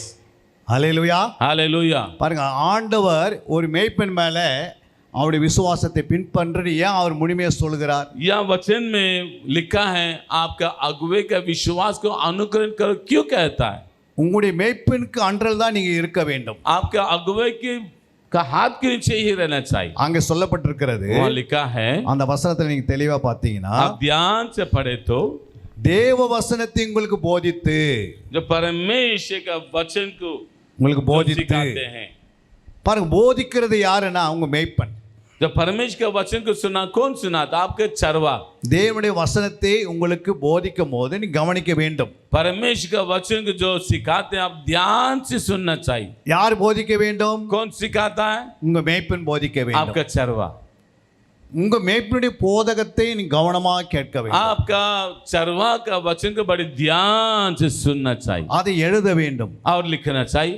அதை வீட்ல போய் கவனிக்க வேண்டும். उसके बाद घर में जाके ध्यान करना चाहिए அது குடும்ப ஜெபத்தில் வைத்து ஜெபிக்க और வேண்டும். आपका घर का प्रार्थना में रखना चाहिए. இது உனக்கும் மேய்ப்பனுக்கும் ஒரு தொடர்பு இருந்துனே இருக்கும். और आपका चरवा के साथ एक संगति होना चाहिए. அப்படி எத்தனை பேர் செய்ய போறீங்க? आज का दिन कितने लोग करेंगे? आज का दिन से आपका चरवा के साथ एक अच्छे संगति वचन जो सिखाते हैं उसका अनुसार चलना. நீங்க உங்க மேய்ப்பனோட வரிகளை போகணும்னா செய்யுங்க. यदि आपका चरवा का मार्ग में जाना चाहे तो वो एक काम करना चाहिए. அப்படி நான் போக மாட்டேன், என் மேய்ப்பன் வந்து சும்மா நான் ஆலயத்துக்கு வந்து போறேன். यदि आप नहीं चाहते मैं चरवा को चेहरा नहीं देखना चाहता हूँ, सिर्फ कलीसी में आकर कुर्सी को गर्म करना चाहता हूँ, அந்த ஆடுக்கு ஆண்டு கணக்கே கிடையாது. ऐसा वो आपको हिसाब किताब कुछ भी समझ में नहीं पाएंगे. உங்களுடைய மேய்ப்பன் கிறிஸ்துவை பின்பற்ற வேண்டும். आपका चरवा मसीह को पीछे चलते हैं, நீங்க மேய்ப்பனை பின்பற்ற. आप लोग चरवा के पीछे चलना चाहिए. எப்படி பின்பற்ற வேண்டும்? कैसे चलना चाहिए? விசுவாசத்தை பின்பற்ற வேண்டும். और विश्वास के साथ. அவர் எங்கிருந்து இங்க வந்தாரு? कहाँ से इधर आए? இவர் இங்க பிறக்கல. अब यहाँ तो जन्म नहीं हुआ, இந்த பாஷையும் அவருக்கு தெரியாது. यह भाषा तो नहीं जानते थे, இங்க இருக்கிறவங்க யாருமே தெரியாது. इस स्थान को भी उसको पहले जन्म से नहीं पहचानते थे. அப்போ எப்படி இவர் இங்க வந்தாரு? ये कैसे इधर आया? யாராவது சொல்லுங்க. कोई बोल सकते हैं? ஆண்டவராக இயேசு கிறிஸ்து இவரை இங்க அழைத்து கொண்டு வந்து இயேசு ஒருவர் தான். परमेश्वर यीशु मसीह ने ये व्यक्ति के जीवन को यहाँ तक लेकर आए. एक ही मात्र எத்தனை பேர் விசுவாசிக்கிறீங்க? कितने लोग विश्वास करते हो? இல்ல எனக்கு வேலையே இல்ல, அதனால மகாராஷ்டிரா போய் ஊழியம் செய்யற அப்படின்னு வந்தாரா? वो पासवान को कोई काम धंधा नहीं था, वो सीधा पादी साहब ने अपने मन का अनुसार महाराष्ट्र में आकर टपक गया. அப்படியே வந்தாரு? क्या बोलिए? ऐसे आ गया? आवाज नहीं आ रही. இவரை தேவன் ஒரு மேய்ப்பராக வைத்திருக்கிறார். परमेश्वर अपने सेवकों के एक चरवा के रूप में रखा. அவருக்குள்ள இருக்கிற விசுவாசத்தை கவனிங்க. आपका उनके अंदर विश्वास को आप देख लीजिए. நீங்க யாருடைய விசுவாசத்தை பார்க்கணும் சொல்ல ஆண்டவர். किसी प्रकार के विश्वास को ना देखो ऐसा नहीं कहा. ஆனா உங்க மேய்ப்பருக்குள்ள இருக்கிற விசுவாசம், आपका चरवा के अंदर रहने विश्वास, அந்த விசுவாசத்தை கவனமாய் நீங்க உற்று பார்த்தால், अपने विश्वास को ध्यान से देखे तो அந்த விசுவாசத்தின்படி பரலோக ராஜ்யம் உங்களுக்கு उस சமீபமா. विश्वास को परमेश्वर के राज्य में पहुंचाने तय करेगा. மோசேயுடைய விசுவாசத்தை मूसा के विश्वास को விசுவாசிகள் பார்க்கவில்லை, और उनका इस्राएल लोग उसके ऊपर ध्यान नहीं किया பின்பற்றவில்லை, और उसके पीछे नहीं हुआ, கானான் தேசத்துக்குள்ளும் போகவில்லை. और कनान देश में प्रवेश नहीं कर सका. யூதா 1:5 நாம் வாசிப்போம். यहूदा पुस्तक का पहला अध्याय 5 वचन में लिख रखा. வாசிக்கலாம். நீங்கள் முன்னமே அறிந்திருந்தாலும் நான் உங்களுக்கு நினைப்பூட்ட விரும்புகிறது என்னவெனில், கர்த்தர் தமது ஜனத்தை எகிப்து தேசத்து வரப்பண்ணி ரட்சித்து பின்பு விசுவாசாதவர்களை அழித்தார். पर यद्यपि तुम सब बात एक बार जान चुके हो, तो भी मैं तुम्हें इस बात को सुधी दिलाना चाहता हूँ कि प्रभु ने एक कुल को मिस्र देश से छुड़ाने के बाद विश्वास न लाने वालों को नाश कर दिया। அல்லேலூயா. இந்த வசனத்தை உங்களுடைய வேதத்திலிருந்து நீங்க கவனமா கேளுங்க. ये वचन को बड़ी ध्यान से सुनिए। ஏன்னா முன்னமே நீங்கள் அறிந்திருந்தாலும், देखो परंतु यद्यपि तुम सब बातें एक बार जान चुके हो, முன்னமே என்பது நியாயப்பிரமாண புத்தகத்திலே நீங்கள் அறிந்திருந்தாலும், मतलब पहले जान चुके, मतलब आपने निर्गमन पुस्तक के लेवी में आप पढ़ चुके हो। இந்த யூதா என்றவர் யாரு? ये योदा मतलब कौन है वो? இயேசு கிறிஸ்துவின் சொந்த சகோதரன், यीशु मसीह का सगे भाई, அவர் கூட இருந்த சகோதரன். उनके साथ रहने भाई, சகோதரருக்கு இந்த வெளிப்பாடு கிடைச்சிருக்கிறது. एक उनका भाई को उनका प्रकाशमान मिला। எகிப்து தேசத்திலிருந்து मिस्र देश से 6 லட்சம் புருஷர்கள் வந்தார்கள். 6 लाख पुरुष लोग आए। ஆரம்பத்திலே ரட்சிக்கப்பட்டார்கள் ஜலத்தின் வழியாக, சமுத்திர வழியாக. आरंभ में योर्दान नदी में बपतिस्मा लेके वो उद्धार पाए। இல்ல, சமுத்திரத்திலிருந்து ரட்சிக்கப்பட்டார்கள். वो लाल समुद्र को उद्धार पाए। ஆமா, அல்லேலூயா. हालेलुया। அவர்கள் உள்ள வரும்போது வனாந்தரத்தோடு ஆலயமா காணப்பட்டது. जो निर्गमन वहां से निकाला आने टाइम पर एक झुंड एक कलीसिया को दर्शाता। ரட்சிக்கப்படுகிறவர்களே கர்த்தர் சபையில சேர்த்து கொண்டு வந்தார். जो लोग उद्धार पाए उन लोग कलीसिया में जोड़। அப்போ சமுத்திர வழியாக அவங்க ரட்சிக்கப்பட்டதனால தான் அவர்கள் வனாந்தரத்தில் தேவனுடைய ஆலயத்திலே மோசே கீழே இருந்தார்கள். फिर समुद्र के द्वारा बपतिस्मा लेके मसीह के द्वारा मूसा के द्वारा कानान तक ले आने तैयार। ஆனா தேவன் சொன்னார், நீங்கள் கானான் தேசத்துக்குள்ள புறப்பட வேண்டும். परमेश्वर ने कहा आप लोग कानान में प्रवेश करना। அப்போ 40 வருடம் சபையார் அந்த ஆலயத்துக்குள் மோசே கீழே இருக்கிறார்கள். 40 वर्ष तक मिस्र लोग मूसा का चरवा का हाथ के नीचे एक मंडली रहते थे। அங்கே தேவதூதருடைய மன்னாவை புசிக்கிறார்கள். वे 40 वर्ष तक स्वर्गदूत का मन्ना खाए। அல்லேலூயா. हालेलुया। நம்ம ஒரு நாள் தேவதூதன் ஆகும்போது அந்த மன்னாவை நாம் புசிப்போம். जब हम भी स्वर्गदूत बन जाएंगे ना, हम भी एक दिन वो मन्ना हम भी खाएंगे, நமக்கு கொடுக்கப்படும். तो हमको भी दी जाएगा। எத்தனை பேர் விசுவாசிக்கிறீங்க? कितने लोग विश्वास करते हैं मन्ना आप लोग खाएंगे बोलकर? ஓகே, हिलने के नहीं कुछ लोग। அல்லேலூயா. हालेलुया। 40 வருடங்கள் அவர்கள் 40 वर्ष तक उन लोग அந்த மன்னாவை मन्ना खाते रहे। அங்கே கண்மலையின் தண்ணீரை கர்த்தர் கொடுத்தார். और उसके बाद उन लोग परमेश्वर की चट्टान से पानी पिलाए। ஒரு அற்புதம் ஆண்டவர் நடத்தினார். एक अद्भुत काम किया। அடுத்தது நாம் பார்த்து மாராவின் தண்ணீரை மதுரமாய் மாற்றினார். उसके बाद मारा का पानी को परमेश्वर मीठा बना दिया। இதுவும் இல்லாதே அவர்களுக்கு அக்னி ஸ்தம்பத்தை இரவு நேரத்திலே கொடுத்தார். उतना मात्र नहीं, दिन भर वो बादल के द्वारा, रात के टाइम पर अग्नि के खंभा के द्वारा, பகல் நேரத்திலே அவர்கள் மேக ஸ்தம்பத்தை, दिन में आपको उन लोग बादल के द्वारा लेकर चला। இது ரெண்டுமே அவர்களுக்கு சமூகமா இருந்தது. ये दोनों परमेश्वर को उपस्थिति को दर्शाता। அல்லேலூயா. हालेलुया। ஆண்டவர் अनेक அற்புதங்களை செய்தும் அவங்களுக்குள்ள விசுவாசம் வரவில்லை. परंतु वचन में लिखा वे अद्भुत काम देखने के बाद भी वे विश्वास नहीं किया। ஆனா இது எல்லாமே மோசேயுடைய கரத்தில் தான் ஆண்டவர் पर செய்தார். वे सब मूसा के हाथ के नीचे अद्भुत काम किया। அந்த செய்த மோசேயும் பின்பற்றவில்லை. पर मूसा का उस लोग अनुकरण नहीं किया। மோசேக்கு முன்னாடி அவர்கள் முறுமுறுத்து கொண்டே இருந்தார். मूसा के सामने वो कुड़कुड़ा किया। அடிக்கடிக்கு வேதனைப்படுத்திக் கொண்டே இருந்தார். वे बार बार उनको मूसा को परेशान करते थे। ஆனால் அவருடைய முடிவு பாருங்க, पर वे अंत देख लीजिए, அவங்க கானான் தேசத்துக்குள்ள போக முடியலை. कनान देश में प्रवेश नहीं कर सके। 5,99,998 பேர் அதுக்குள்ள போகவில்லை. 5,92,998 लोग प्रवेश नहीं किए। 2 பேர் தான் போனார்கள். समझ में आ रहा मेरा हिंदी? एक भी आवाज नहीं आ रहा, सिर्फ 2 ही लोग प्रवेश किए। யோசித்து பாருங்க, सोचिए आप, அந்த வெளிப்பாடு தான் யூதா புத்தகத்தில் யூதா எழுதுறாரு. और उसका प्रकाशमान यूदा पुस्तक में वो प्रकटीकरण நம்முடைய வேதத்தில் 65வது புத்தகம் தான் யூதா புத்தகம். और पवित्र शास्त्र में 65 का पुस्तक का नाम यूदा पुस्तक। அதுக்கு பிறகுதான் வெளிப்பாடு புத்தகம். उसके बाद प्रकटीकरण प्रकाशमान। அந்த யூதா புத்தகத்திலே யார் யாரெல்லாம் பரலோகத்துக்கு போகல என்று எழுதப்பட்டிருக்கிறது. वो यूदा पुस्तक में कौन कौन स्वर्ग राज्य में प्रवेश नहीं किया वो लिखा है। நோவா காலத்துல யார் யார் போனாங்க யார் போகலன்னு அதுக்குள்ள இருக்கிறது. और यूदा पुस्तक में लिखा का नूह के दिन में स्वर्ग में कौन गए नहीं गए उसमें लिखा है। ஏனோக்கு எடுத்துக்கொள்ளப்பட்ட காரியத்தை குறித்து ஏனோக்கு பேசுகிறார். वो योनोक के बारे में जो स्वर्ग को उठा लिए गए उसके उसके बारे में लिखा रखा। அதுக்குள்ள அவபக்தி உள்ளவர்களை பேசுகிறார், उसके बाद अभक्ति के लोग के बारे में लिखा रखा சுயபக்தி உள்ளவரை பேசுகிறார், और खुद का भक्ति के बारे में लिख रखा, தேவ பக்தி உள்ளவரை பேசுகிறார். परमेश्वर के भक्ति के बारे में लिख रखा। ஆனால் அங்கே 40 வருடங்கள் விசுவாசிகள் தடுமாற்றம் அடைந்தார்கள். वो 40 वर्ष तक वे कनान में प्रवेश करने के पहले जंगल में वो डगमगाते थे। அவங்களுடைய போட்டிருக்கிற செருப்புகள் வளர்ந்து வந்துகிட்டே இருந்தது. आप ध्यान से सुनिए, वो जो पहनने वाला चप्पल उनको उम्र के हिसाब से धीरे धीरे बढ़ते गया। அவங்க 5 வயதுல போட்ட செருப்பு जो 5 उम्र में चप्पल पहना 80 वयசு வரைக்கும் வளர்ந்து वो வருகிறது. धीरे धीरे 40 पैसा 50 साल तक बढ़ते गया। உங்க காலுங்கிற செருப்பு வளர்ந்தா உங்களுக்குள்ள எவ்வளவு பெரிய விசுவாசம் இருக்கணும். यदि आपका पहने हुए चप्पल आपके साथ साथ बढ़ते गए तो आपके पास विश्वास नहीं आएगा। ஆனா அவங்களுக்குள்ள அந்த விசுவாசம் வரவே उनका अंदर विश्वास ही नहीं आया। அவங்க 40 வருடம் நடந்து வராங்க, கால் வீங்கவில்லை. वो 40 वर्ष तक चलने लगा, उनके पाँव में सूजन नहीं आया। யோசித்து பாருங்க, ஒரு அற்புதம் நடத்துறார் ஆண்டவர். आज सोचिए ना, उनके जीवन में प्रभु अद्भुत काम किया नहीं किया। அவங்க போடுகிற வஸ்திரம் வளர்ந்தது, और उनके पहनने वाला कपड़ा अपने आप बढ़ते गए।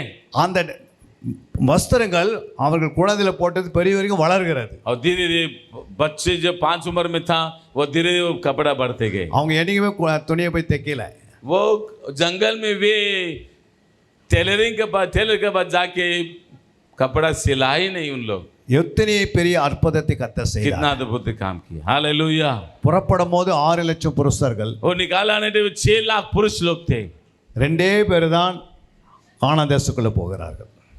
सिर्फ 2 ही लोग परमेश्वर कनान देश में प्रवेश करवाया। யோசுவா புஸ்தகத்தில் உள்ள வரும்போது 20 வயசுக்குள்ளவர்களும் அந்த 20 வயசு மேல இருக்கிற 2 பேர் தான் உள்ள போனார்கள்.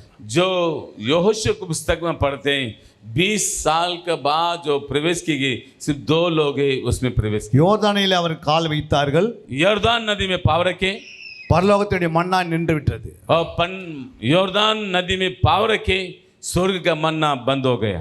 அதுக்கு பிறகு அவர்கள் கானான் தேசத்துல புசிக்க வேண்டும். और उसके बाद वो कनान में वो बीज बोना पड़ा, कटनी करना पड़ा, खाना पड़ा। யோசுவா புஸ்தகம் முடிந்த பிறகு यहोशू किताब खत्म होने के बाद அது பிறகு ஆலயமே இல்லாத போயிடுச்சு. उसके बाद कलीसिया बंद हो गई, எல்லா விக்கிர ஆராதனைக்குள்ள போய் सब मूर्ति पूजा करने लगे। அது பிறகு நியாயாதிபதிகள் வந்தார்கள். उसके बाद न्याय की पुस्तक लोग आने, அந்த நியாயாதிபதி புஸ்தகத்துல उस न्याय पुस्तक और कंटिन्यू होने लगे। அதுக்குள்ள பாத்தீங்கன்னா அங்க தேவனுடைய ஆலயத்தை கட்டுவதற்கு யாருமே கிடையாது. क्योंकि वे कोई परमेश्वर के मंदिर बनाने के लिए कोई नहीं मिला। கொஞ்சம் கொஞ்சமா சபையில ஆட்கள் குறைஞ்சிக்கிட்டே இருந்தது. और धीरे धीरे कलीसिया कम होते गए।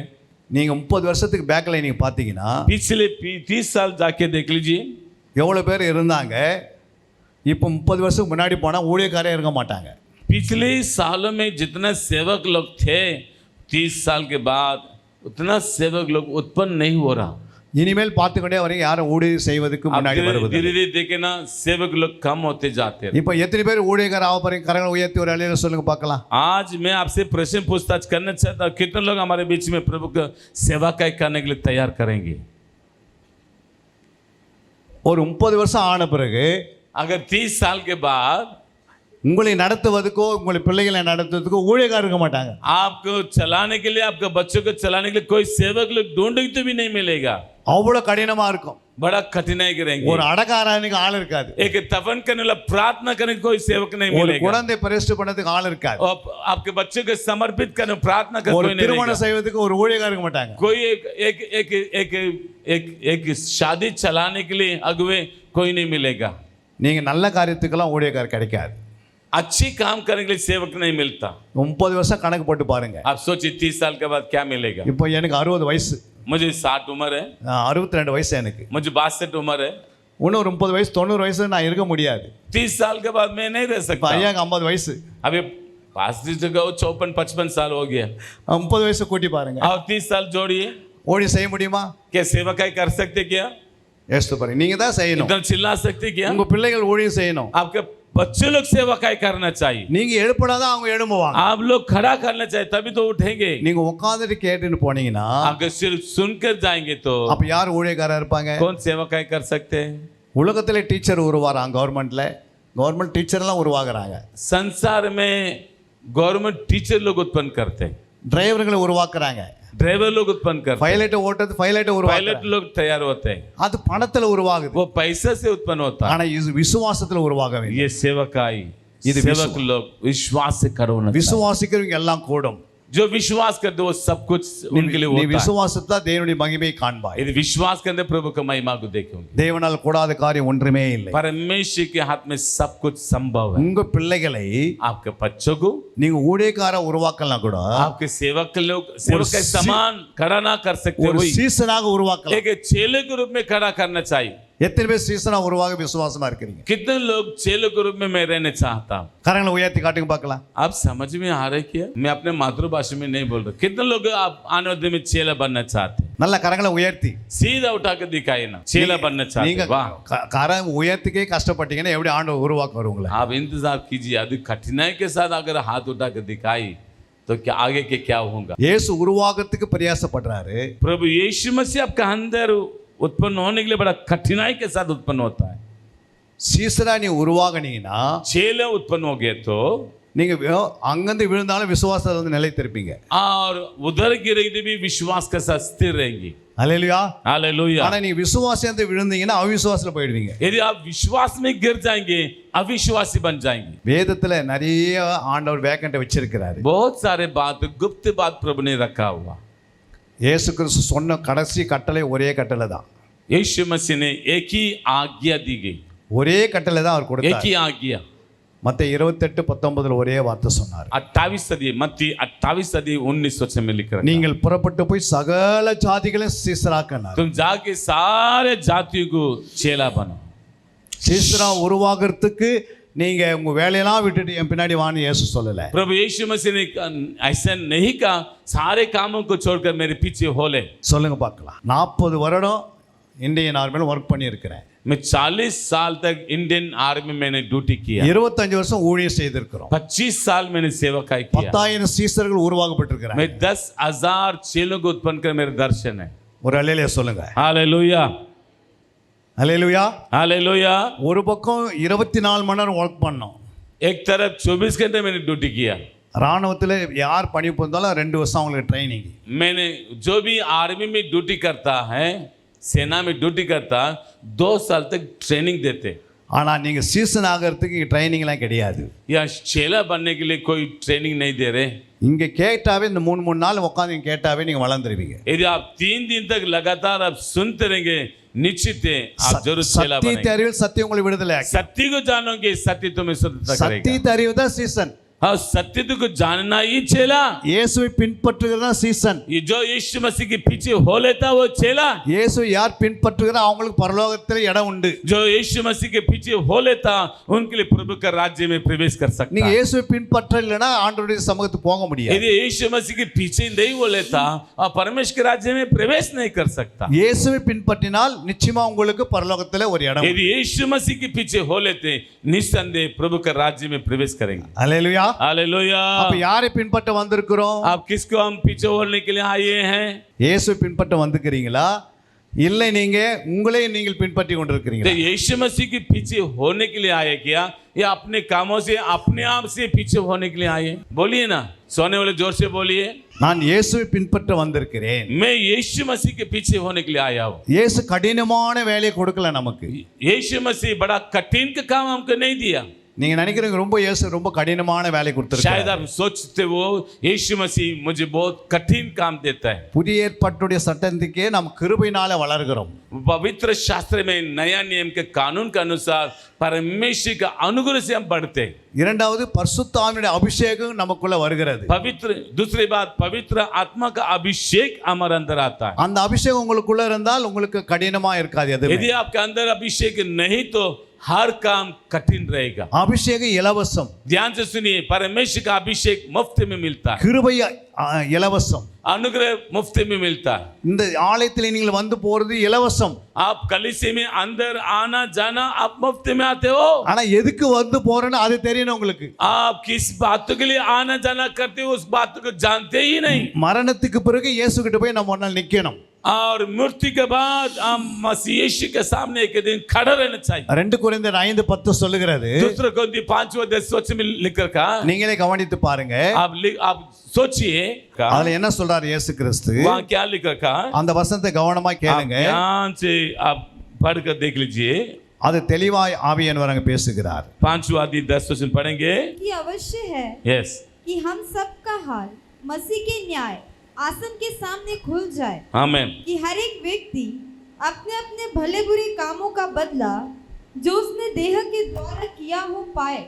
தமிழ்ல ஏனென்றால் சரீரத்தில் அவனவன் செய்த நன்மைக்காவது தீமைக்காவது தக்க பலனை அடையும்படிக்கு நாம் எல்லாரும் கிறிஸ்துவின் ஞானசனத்துக்கு முன்பாக வெளிப்பட வேண்டும்.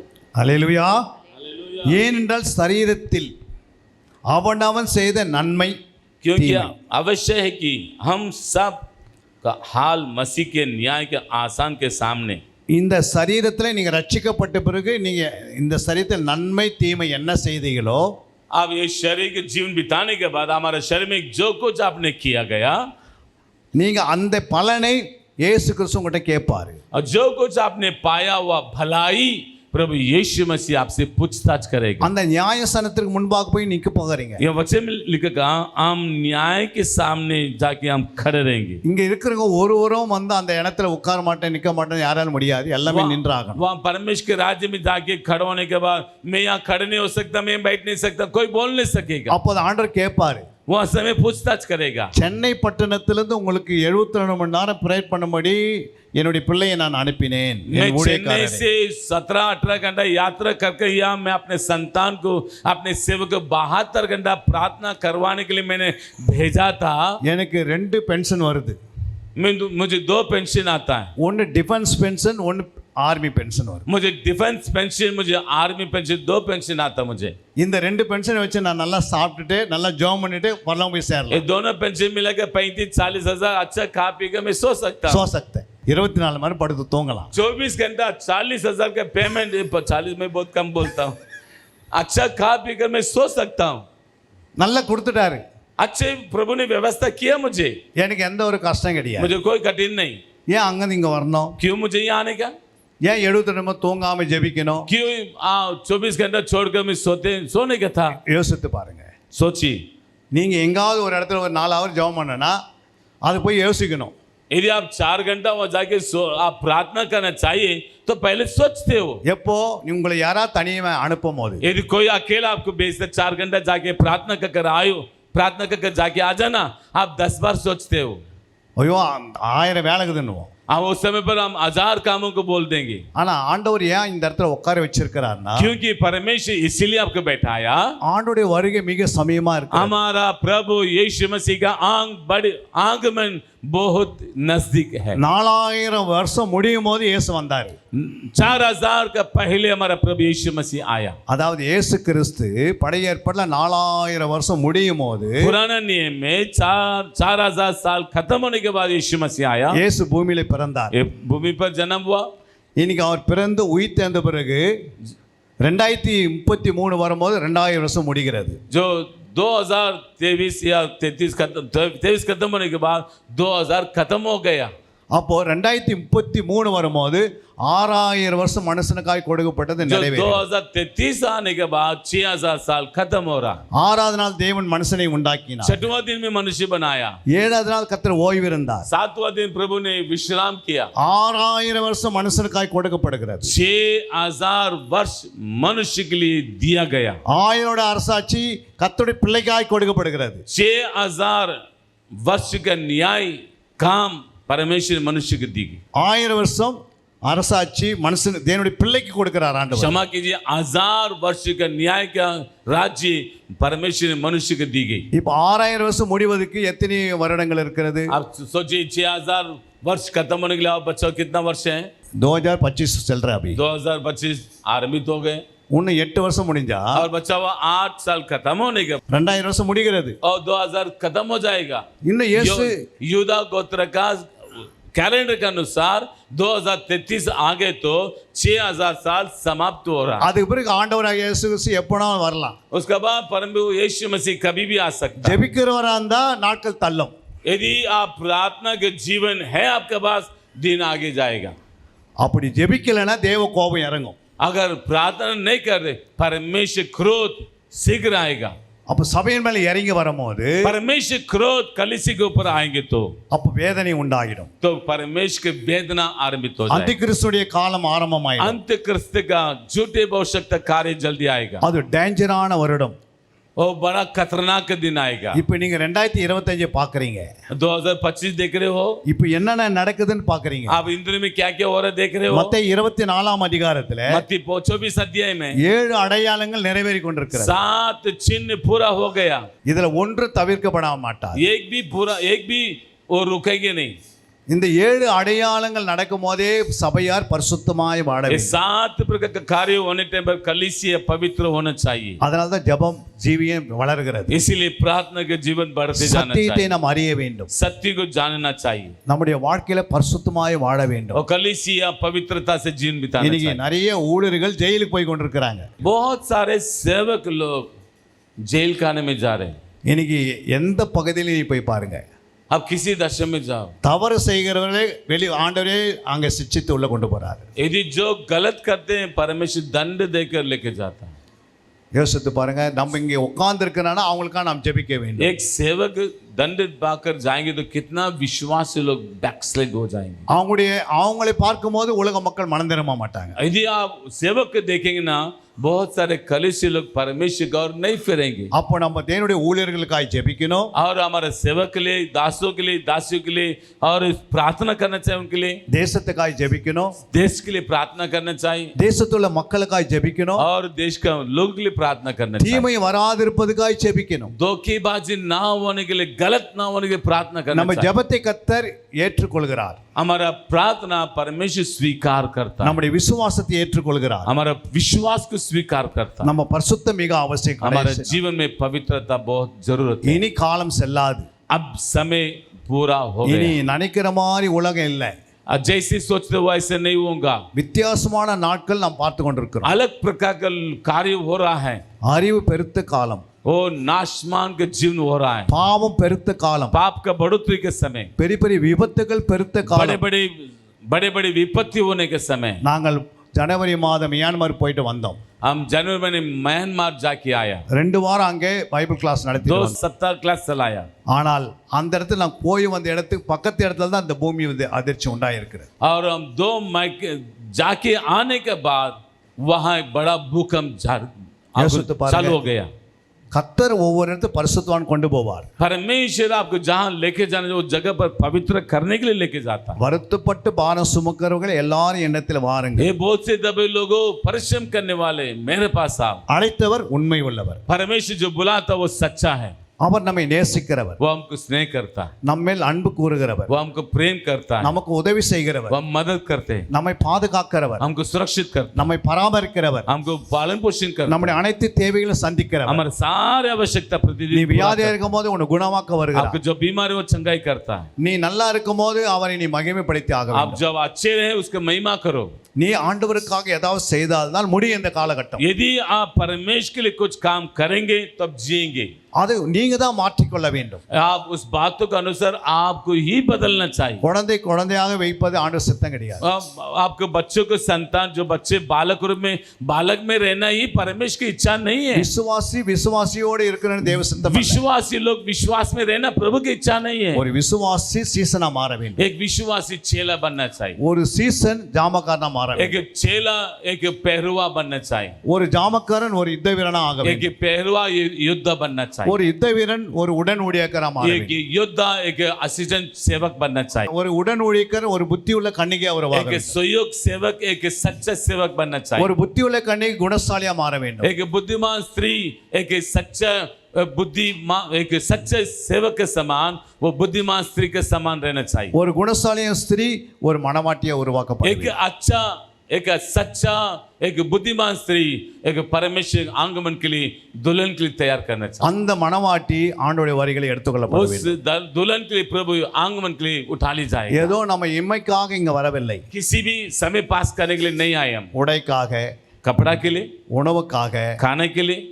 கல்லறைக்காக, सिर्फ कब्रिस्तान के लिए, திருமணத்துக்காக, शादी के लिए, இல்லை குழந்தை பிரதிஷ்டைக்காக, सिर्फ बच्चों के समर्पित के लिए, இல்ல அடக்க ஆராதனைக்காக, सिर्फ हम तफन करने के लिए, இதுக்காக இங்க வரவில்லை. ये सारे बातों के लिए नहीं आना இது चाहिए. இந்த உலகத்தோடு முடிந்து விடும். ये सारी बात संसार में समाप्त हो जाएंगे. கண்ணால் எதெல்லாம் பார்க்கிற அது அழிந்து விடும். जो कुछ आंखों में देखते वो नाश हो जाएगी. ஆனால் உங்க பொக்கிஷம் பரலோகத்தில் இருக்க வேண்டும். जो आप नहीं देखते उस बातों को प्रार्थना करते वो अनंत काल तक टिकेगा. உங்களுடைய சிந்தனை எப்போதும் கடவுளை நோக்கி பார்க்கணும். आपके सारे विचार सोच परमेश्वर का और फिरे. உங்களுடைய ஆலயத்திலே நீங்கள் ஆப்சென்ட் இல்லாத வர வேண்டும்.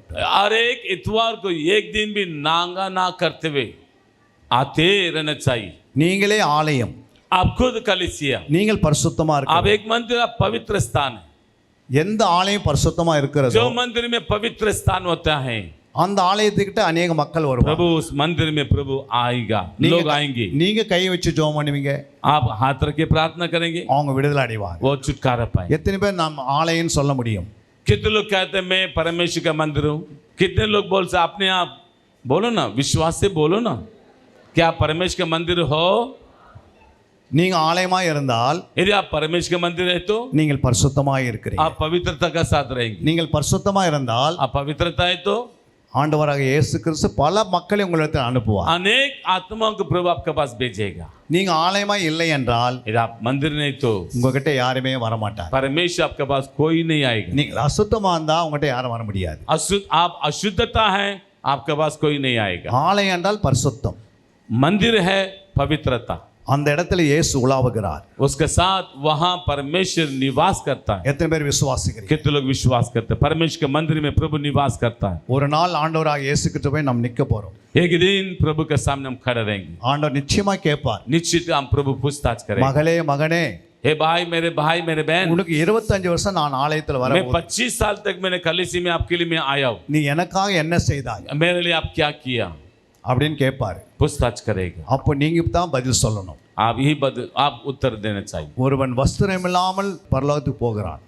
एक व्यक्ति बिना वस्त्र के साथ स्वर्ग राज्य में जाता है. அப்ப ஆண்டவர் கேட்கிறாரு, वो प्रभु पूछताछ करेगा. கல்யாண வஸ்திரம் இல்லாமல் எப்படி நீ உள்ள आप வந்தாய்? विवाह के वस्त्र बिना परमेश्वर के राज्य में क्यों आया?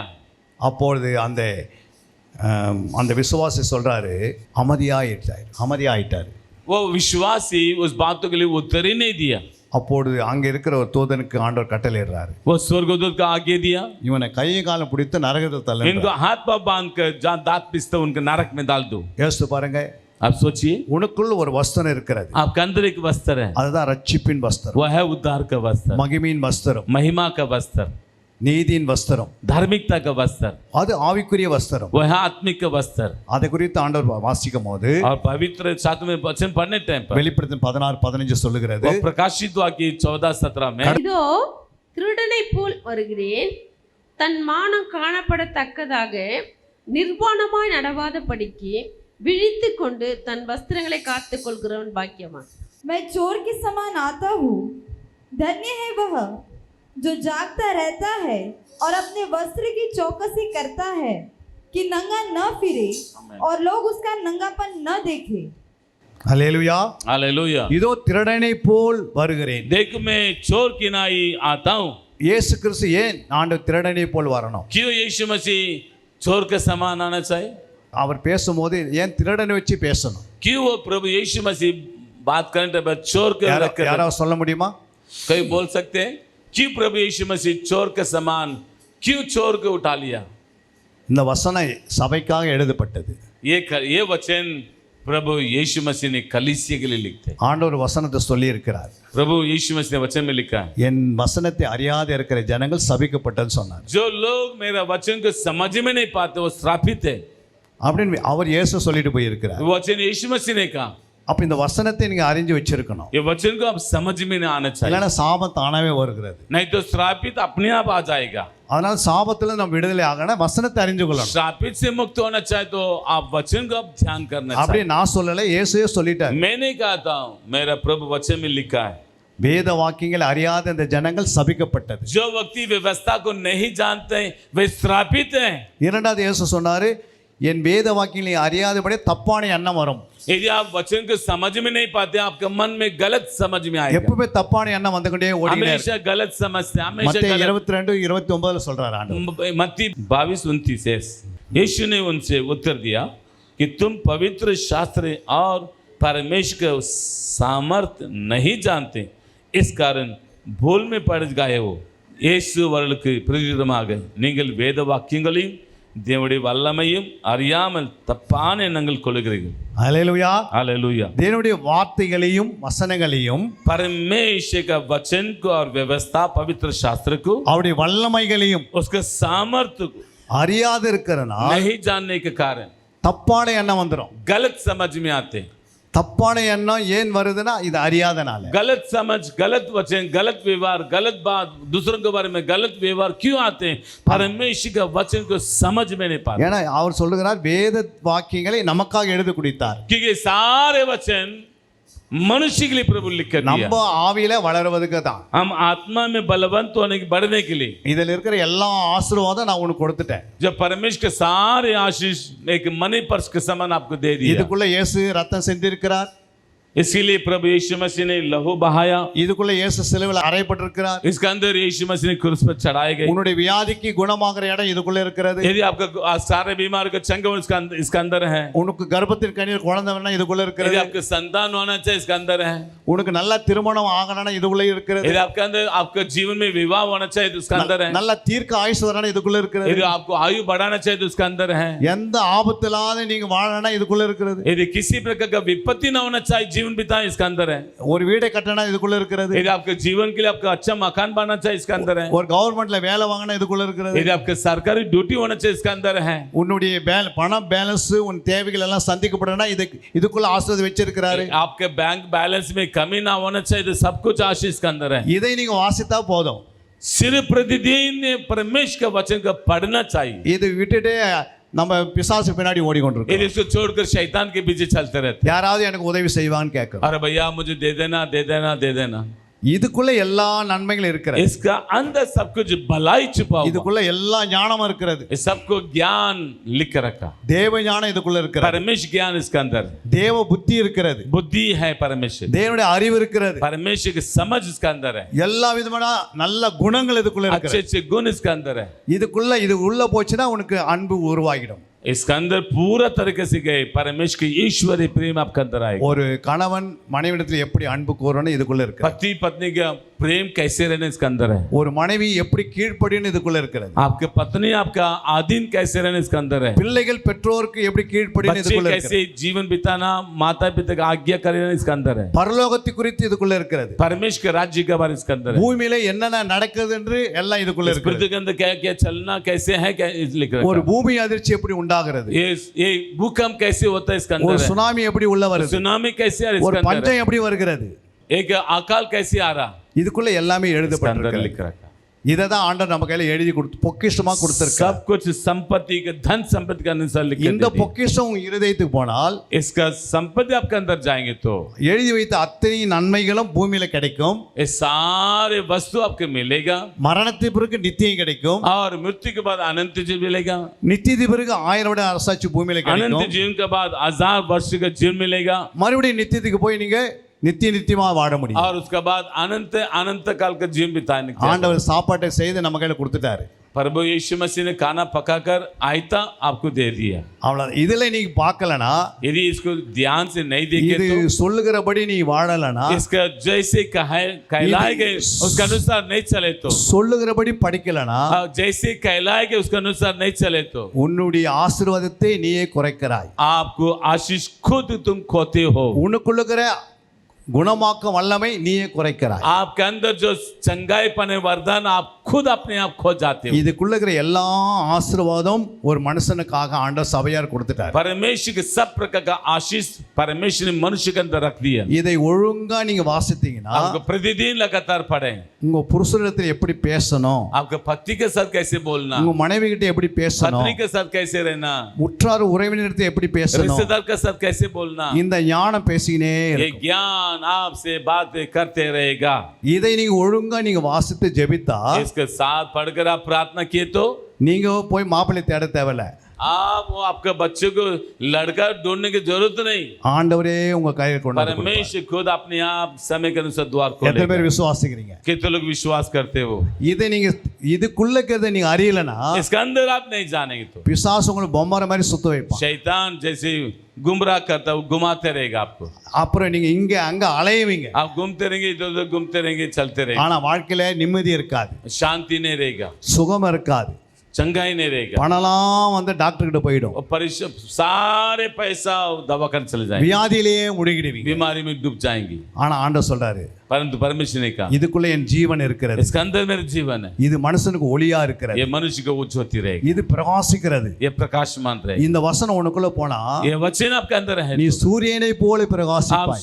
सूर्य के समान प्रकाशित உங்க होगा, முகங்கள்ல சூரியன் பிரகாசம் இருக்கும். आपका चेहरा में प्रकाशित रहेगा, உங்களுடைய முகத்தில அழகை பார்க்க முடியும். आपका चेहरा में सुंदरता को दिखाई पड़ेगा, கிறிஸ்துடைய நல்ல குணங்கள் உங்களுக்குள்ள உருவாகுது பார்க்க मसीह முடியும். का अच्छे गुण आपके अंदर आएगा, உன் நடை இதுக்குள்ள இருக்கிறது, आपका मार्ग आपके इसके अंदर எப்படி है। உடுத்துறன்னு இதுக்குள்ள இருக்கிறது, कैसे वस्त्र पहनना लिख कर रखा, எப்படி உண்ண வேண்டியது இதுக்குள்ள இருக்கிறது, कैसे खाना चाहिए लिख कर रखा, எங்க வீட்டை கட்டி எழுப்புன்றதுக்குள்ள இருக்கிறது. कैसे मकान बनाकर खड़ा करने लिख कर रखा। 25 வருஷம் இதை நாங்கள் சுமக்கிறோம்.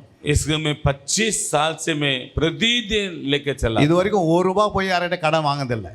मेरे पास कोई भी 1 रुपया आकर भैया मुझे पैसा दो, या मैं जाके पैसा दो कहला मैंने இதுக்குள்ள இருக்கிற அத்தனை ஆசீர்வாதத்தை கர்த்தர் அழகாக सब प्रकार का கொடுத்தார். आशीष लिख रखा, இதுக்குள்ள இருக்கிற அத்தனை ஆசீர்வாதமும் தேவன் பரிபூரணமாய் கொடுத்திருக்கார். आपके लिए जो आशीष से संपूर्ण रीति से लिख रखा, அது சரீர ஆசீர்வாதமா இருக்கலாம், शरीर का आशीष क्यों ना हो, அது ஆவிக்குரிய ஆசீர்வாதமா இருக்கலாம், स्वर्गीय आशीष क्यों ना हो, அது நித்திய ஆசீர்வாதமா இருக்கலாம், आत्मिक आशीष क्यों ना அது हो, குடும்ப ஆசீர்வாதமா இருக்கலாம், परिवार का आशीष, அது தனிப்பட்ட ஆசீர்வாதமா இருக்கலாம், व्यक्तिगत आशीष, அது பிள்ளைகள் ஆசீர்வாதமா बच्चों இருக்கலாம். का आशीष, அது எந்த ஆசீர்வாதமா இருந்தாலும் किसी प्रकार आशीष क्यों ना हो, அந்த ஆசீர்வாதம் ஒன்று மோத ஆரம்பிச்சிடும். अब वो आशीष का आपको இதை टकराएगा। சுமந்தால் यदि ये उठाएंगे तो, இது உன்னை சுமக்கும்.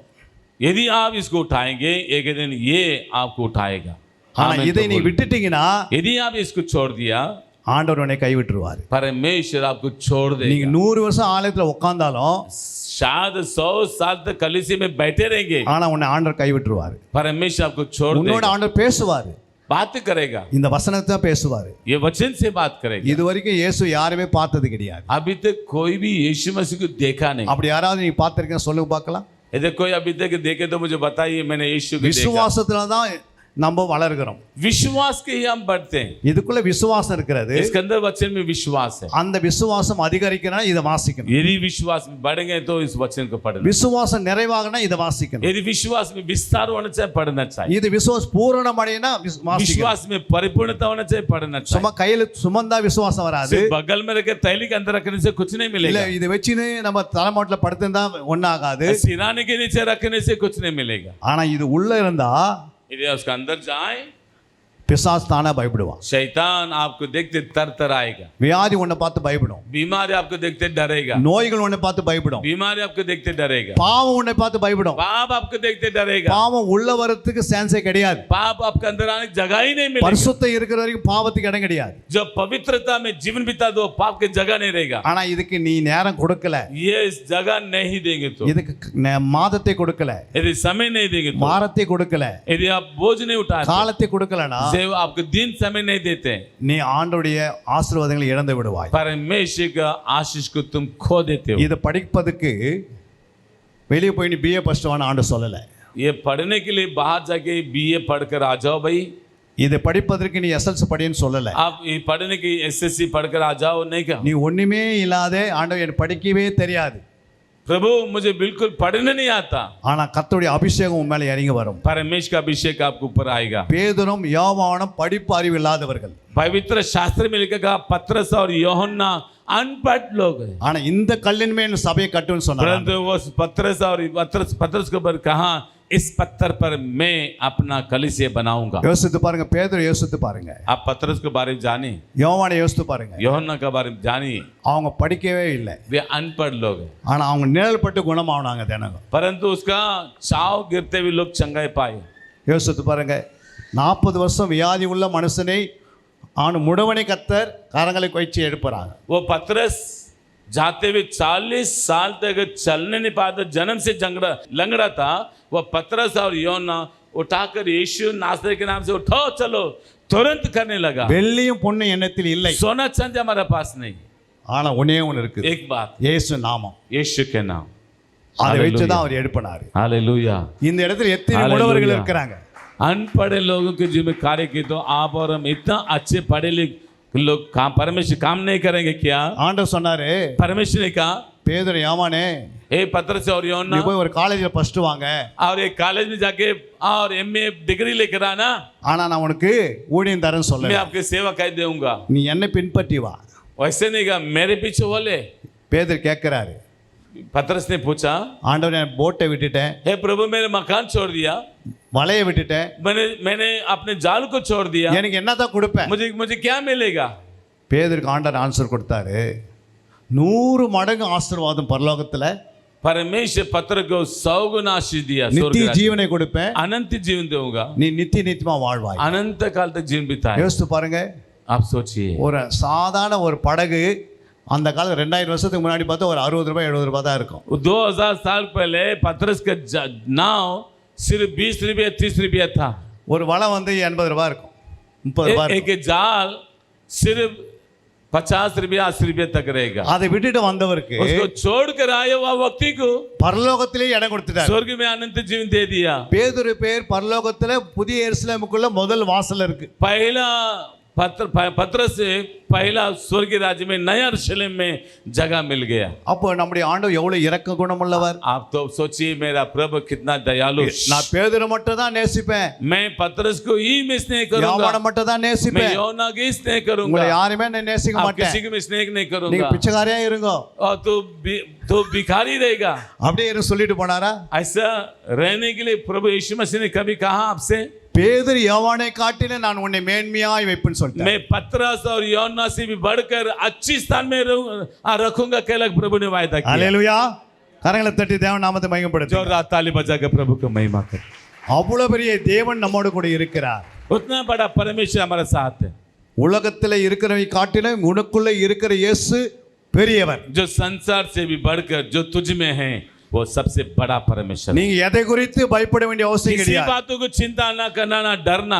எந்த வியாதிகளின் நோய்களை குறித்து आप பயப்படாதே. किसी बड़ा बीमारी को ना உன் देखते हुए கடனை ना குறித்து डरना। நீ பயப்படாதே. आपने कर्जदार कहलाकर नहीं डरना। வியாதி குறித்து பயப்படாதே. आप बड़ा बीमारी होने के नहीं डरना। வீடு இல்லைன்னு பயப்படாதே. आप मकान नहीं कहलाकर नहीं डरना, வேலை இல்லைன்னு பயப்படாதே. और काम नहीं कहलाकर नहीं डरना। ஐயோ பிள்ளைகளுக்கு திருமணம் இல்லைன்னு பயப்படாதே. हमारे बच्चों को विवाह नहीं वो नहीं डरना, வேலை இல்லைன்னு பயப்படாதே. काम नहीं कहलाकर नहीं डरना। இந்த 72 மணி நேரம் ஜெபம் முடிந்த பிறகு எல்லா ஆசீர்வாதம் உனக்கு மோத ஆரம்பிச்சிடும். 72 घंटा प्रार्थना होने के बाद निस्संदेह ये सारे बातों के लिए प्रभु रास्ता खोलेगा। கரங்களை தட்டி தேவன் நாமத்தை மகிமைப்படுத்துங்க. जोरदार ताली बजाकर प्रभु को महिमा करेंगे। அவ்வளவு பெரிய தேவன் நம்மோடு கூட इतना இருக்கிறார். महान परमेश्वर प्रभु हमारे साथ உலகத்தை रहता है। படைத்த தேவன் நம்மோடு सारे இருக்கும்போது आकाश और पृथ्वी का सृष्टि करता है वो மரணம் हमारे உன்னை साथ। நேரிடாது. மரணம் உன்னை நேரிடாது. मृत्यु आप कुछ नहीं कर सकेगा। வாதி உன் கூடாரத்தை அணுகாது. वो बीमारी आपका दरवाजा खटखटा नहीं कर இயேசு सकेगा। உன்னோடு கூடவே இருக்கிறார். यीशु हमारे साथ रहेगा। உன்னை நடத்துகிறவர் இயேசு. मेरा परमेश्वर तुझे चलाएगा। அவரை உடும்பை போல பிடித்துக்கொள். आप उनका वस्त्र को आप ले लेना। அவர் உடும்பை போல பிடித்துக்கொள். आप परमेश्वर को आपको अच्छी से पकड़ कर रखना। அவரை மட்டும் நீ பிடித்தா போதும். यदि उसको पकड़ कर रखेंगे உன் வாழ்க்கையில அழகு உருவாகும். आप पूरा वस्तु आपके अंदर आ உன் जाएगा। வாழ்க்கை ஆசீர்வாதமா உருவாகும். आपका जीवन आशीष पाएंगे। உன்னை தேடி மக்கள் வருவாங்க. लोग आपको ढूंढ कर आएंगे। உன்னை தேடி வந்து உன்னிடத்தில் கேட்பார்கள், लोग आपको आकर आपसे पूछताछ ஏமா करेंगे। எனக்காக நீ ஜெபம் பண்ணுங்க. आप मेरे लिए प्रार्थना करना। நீங்க சொல்லுங்க, ஏன் நான் ஜெபம் பண்ணணும்னு கேட்பீங்க. क्यों मैं आपके लिए प्रार्थना करूं? இயேசு உனக்குள்ள இருக்கிறதை நான் பார்க்கிறேன். क्योंकि वो लोग जरूर बोलेंगे आपके अंदर यीशु को मैं देखता हूं। நான் மியான்மரில் 2 வாரம் ஊழியம் செய்து கொண்டிருந்தோம். मैं म्यांमार में 2 हफ्ता तक मैंने सेवकाई किया। ஒரு பிசாசு ஒருத்தருக்குள்ள ஒரு லேடிக்குள்ள ஒரு பிசாசு இருந்தது. एक शैतान एक स्त्री के अंदर था। அவங்க சென்னையில இருக்கிறாங்க. वो चेन्नई में அவங்க சென்னையில இருக்கிறாங்க, பிசாசு பிடிச்சவங்களா இருக்கிறாங்க. वो चेन्नई में रहते हैं। वो दुष्ट आत्मा से जकड़े हुए थे। அந்த பாஸ்டர் அம்மா அந்த பிசாசை துரத்துறாங்க, போக மாட்டேங்குது. वो पास्टर उसको दुष्ट आत्मा निकलते वो नहीं निकल रहे। அப்போ உடனே அவங்க எனக்கு ஃபோன் பண்ணாங்க, வீடியோ காலில் வந்தாங்க. वहां से वीडियो कॉल में बर्मा में रहता हूँ, म्यांमार में रहता हूँ। कम से कम 2000 से अधिक किलोमीटर है। वहाँ जहाज नहीं सकता, हवाई जहाज में जाना पड़ता। वहां से वीडियो कॉल से मुझे बात किया प्रार्थना करवाने के அப்போ लिए। அவங்க சொல்றாங்க இந்த மகளுக்காக ஜெபம் பண்ணுங்க. ये स्त्री के लिए प्रार्थना को कहलाकर मुझे विनती किया करने உடனே लगे। வீடியோ கால்ல அந்த சகோதரி என்னை பார்க்கறாங்க. वो वीडियो कॉल में मुझे देखने लगे। உடனே நீ அந்த பிசாசு சொல்லுது இவரை நான் பார்க்க மாட்டேன் அப்படின்னு. वो वीडियो कॉल में उस स्त्री ने कहा, दुष्ट आत्मा ने कहा, ये सेवक को मैं नहीं देखूंगा। ஏன் சொல்றாங்கன்னா क्योंकि அந்த பிசாசு சொல்லுது वो शैतान ने कहने लगा 24 hours இவருக்குள்ள இயேசு இருக்கிறாரு அப்படின்னு பிசாசு சொல்லுது. वो शैतान कहने लगे ये सेवक को मैं नहीं देखना चाहता हूं क्योंकि परमेश्वर इनका अंदर 24 घंटा लगातार वास करता है। அன்னைக்கு தான் எனக்கு தெரியும் இயேசு எனக்குள்ள 24 மணி நேரம் இருக்கிறார். तभी मैं पहचान लिया 24 घंटा परमेश्वर मेरे साथ है क्या लगे, तभी मैंने पहचान लिया। ஹalleluya हालेलुया। அப்படி பிசாசு உங்களுக்கு குறித்து சாட்சி கொடுக்கும். और शैतान आपके बारे में गवाही देंगे।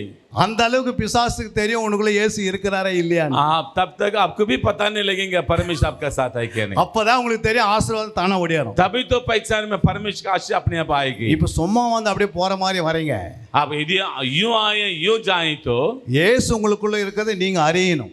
आपका अंदर यीशु है क्या लगे जानिए। அவர் இருக்கிற வரைக்கும் जब तक वो रहेगा ஜீவன் அவரோட உங்களோட கூட இருக்கும். वो जीवन आपके साथ संबंधित रहे। ஒரு நாள் உங்க ஜீவன் அவர் சொல்லாம போகவே போகாது. जीवन आपके बिना अलग नहीं कर सकेगा। ஏனென்றால் இயேசுதான் மரணமும் ஜீவனுமாய் क्योंकि இருக்கிறார். यीशु मसीह मृत्यु और जीवन है। அவர்கிட்ட தான் நம்ம இருக்கிறோம். उनके साथ हमारा साथ है। நாம் தைரியமா வாழலாம். हम और बड़ी हिम्मत के साथ जीवन बिता सकते। எதை குறித்து நம்ம கவலைப்படவே किसी बात को चिंता नहीं करना। நமக்குள்ள ஜெப ஆவி பெருகணும். हमारे अंदर प्रार्थना का आत्मा बढ़ना चाहिए। நமக்குள்ள வசனம் பெருகணும். हमारे अंदर वचन बढ़ना चाहिए। நாம் தேவனுடைய ஆலயத்தை விட்டுட கூடாது. परमेश्वर का लिसे नहीं छोड़ना। புறஜாதிகளை நேசிக்கணும். अन्य जाति को स्नेह करना। குடும்பத்தில் இருக்கிறவங்களுக்கு நற்சாட்சியா வாழணும். परमेश्वर परिवार के निमित्त का लिसे में घर में गवाही होना चाहिए। எல்லாருக்கும் முன்பாக அன்பா வாழ்ந்து காட்டணும். हम सबों के साथ प्रेम के साथ। நம்ம இடத்துல அன்பு ஒன்று தான் பார்ப்பாங்க அவங்க. हमारे अंदर प्रेम देखना चाहिए। உங்க அன்பு இருந்தாவே இயேசு உங்களுக்குள்ள இருக்கிறார். प्रेम है तो यीशु है। கரங்களை தட்டி தேவநாமத்தை जोरदार ताली बजा के प्रभु को கண்களை மூடி ஜெபிக்கலாம். आइए अपना आंख को बंद करेंगे। அன்பின் பரலோகத்தின் பிதாவே, ये हमारे स्वर्गीय पिता, இதுவரைக்கும் எங்களோடு பேசினதுக்காய் अभी ஸ்தோத்திரம். तक हमारे साथ तुमने अपने எங்கள் बात மத்தியில் किया। அசைவனதுக்காய் ஸ்தோத்திரம். हमारे बीच में चला फिरा प्रभु। இதுவரைக்கும் நீர் எங்களோடு பேசி எங்களை பலப்படுத்தினதுக்காய் हम ஸ்தோத்திரம். सबों से बात कर हमसे ஜெபத்தை बलवंत குறித்து किया प्रभु। பேசினீரப்பா. परिवार प्रभु प्रार्थना के बारे में வசனத்தை குறித்து பேசினீர். वचन के बारे में बात की है। எப்படி ஆண்டுக்குள்ள விசுவாசத்தை குறித்து பேசியிருக்கிறீர். कैसे विश्वास में बढ़ना उसके बारे में बात ஒரு की है। மேய்ப்பனுடைய விசுவாசத்தை எப்படி பின்பற்ற சொல்லி இருக்கிறீர். विश्वास का कैसे पीछे होना நாங்க எப்படி சபையில பரிசுத்தமா வாழ சொல்லி தந்திருக்கிறீர். पवित्रता कलीसिया में बढ़ाना कैसे सिखाए गए। ஆண்டவர் எல்லா நன்மைகளை குறித்து எங்களோட प्रभु सारे भलाई के विषय में हमसे बात की எல்லா है। ஆசீர்வாதத்தோட நாங்கள் வாழ்ந்து காட்ட எங்களுக்கு உதவி செய்யுங்க. सारे आशीष के विषय में हमको चला के दिखाई। உம்முடைய நாமம் மட்டும் மகிமைப்படுவதாக. आपके नाम की महिमा हो। இந்த 72 மணி நேரம் ஜெபம் முடிந்த பிறகு ये 72 घंटा प्रार्थना खत्म होने के வந்த बाद அத்தனை பேர் 1000 மடங்கு நீ உயர்த்தி ஆசீர்வதிக்கும்படி ஜெபிக்கிறேன்.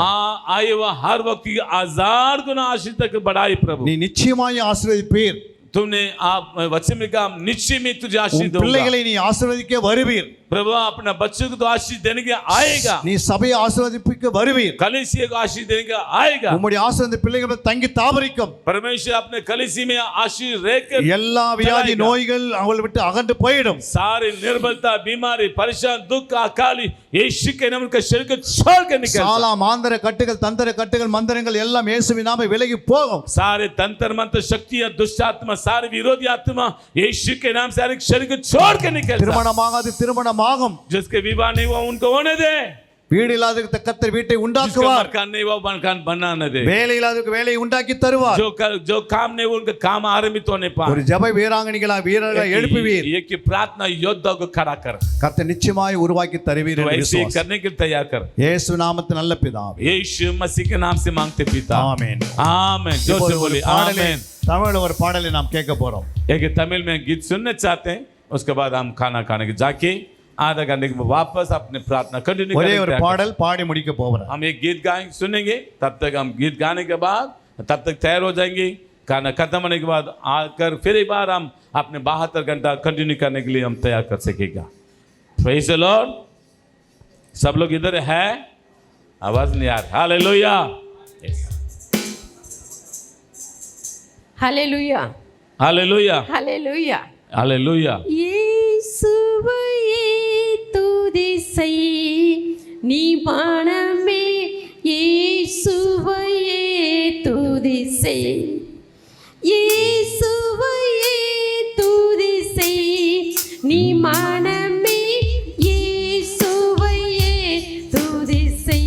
यीशु तुझे हम स्तुति करना चाहते हैं।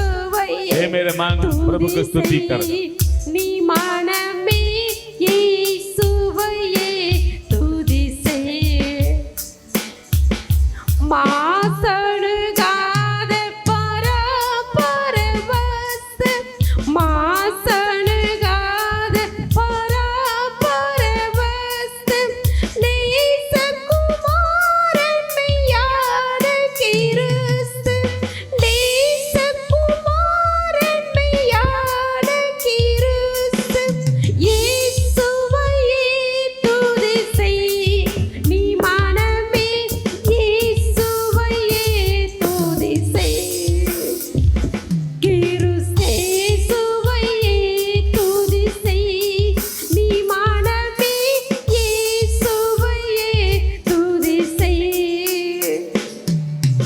அந்தரவாந்தரையுந்தரு நந்தன், அந்தரவாந்தரையுந்தரு நந்தன், சுந்தரம் மிகுந்த சௌந்தர்ய நந்தன், சுந்தரம் மிகுந்த சௌந்தர்ய நந்தன், இயேசுவையே துதி செய். நீ மனமே இயேசுவையே துதி செய். प्रभु को स्तुति करें, धन्यवाद करें, सिर्फ केवल यीशु मसीह की स्तुति करें। நீ மனமே இயேசுவையே துதி செய். எண்ணின காரியம் யாவும் முகிக்க, எண்ணின காரியம் யாவும் முகிக்க, மண்ணிலும் விண்ணிலும் வாழ்ந்து சுகிக்க, மண்ணிலும் விண்ணிலும் வாழ்ந்து சுகிக்க, இயேசுவையே துதி செய். நீ மனமே இயேசுவையே துதி செய். கிறிஸ்து இயேசுவையே துதி செய். நீ மனமே இயேசுவையே துதி செய். அல்லேலூயா. அன்பிற்குரியவர்களே, சத்திய வேத ஆராய்ச்சி வித்தியாசாலை தரிசன ஊழியம் 1.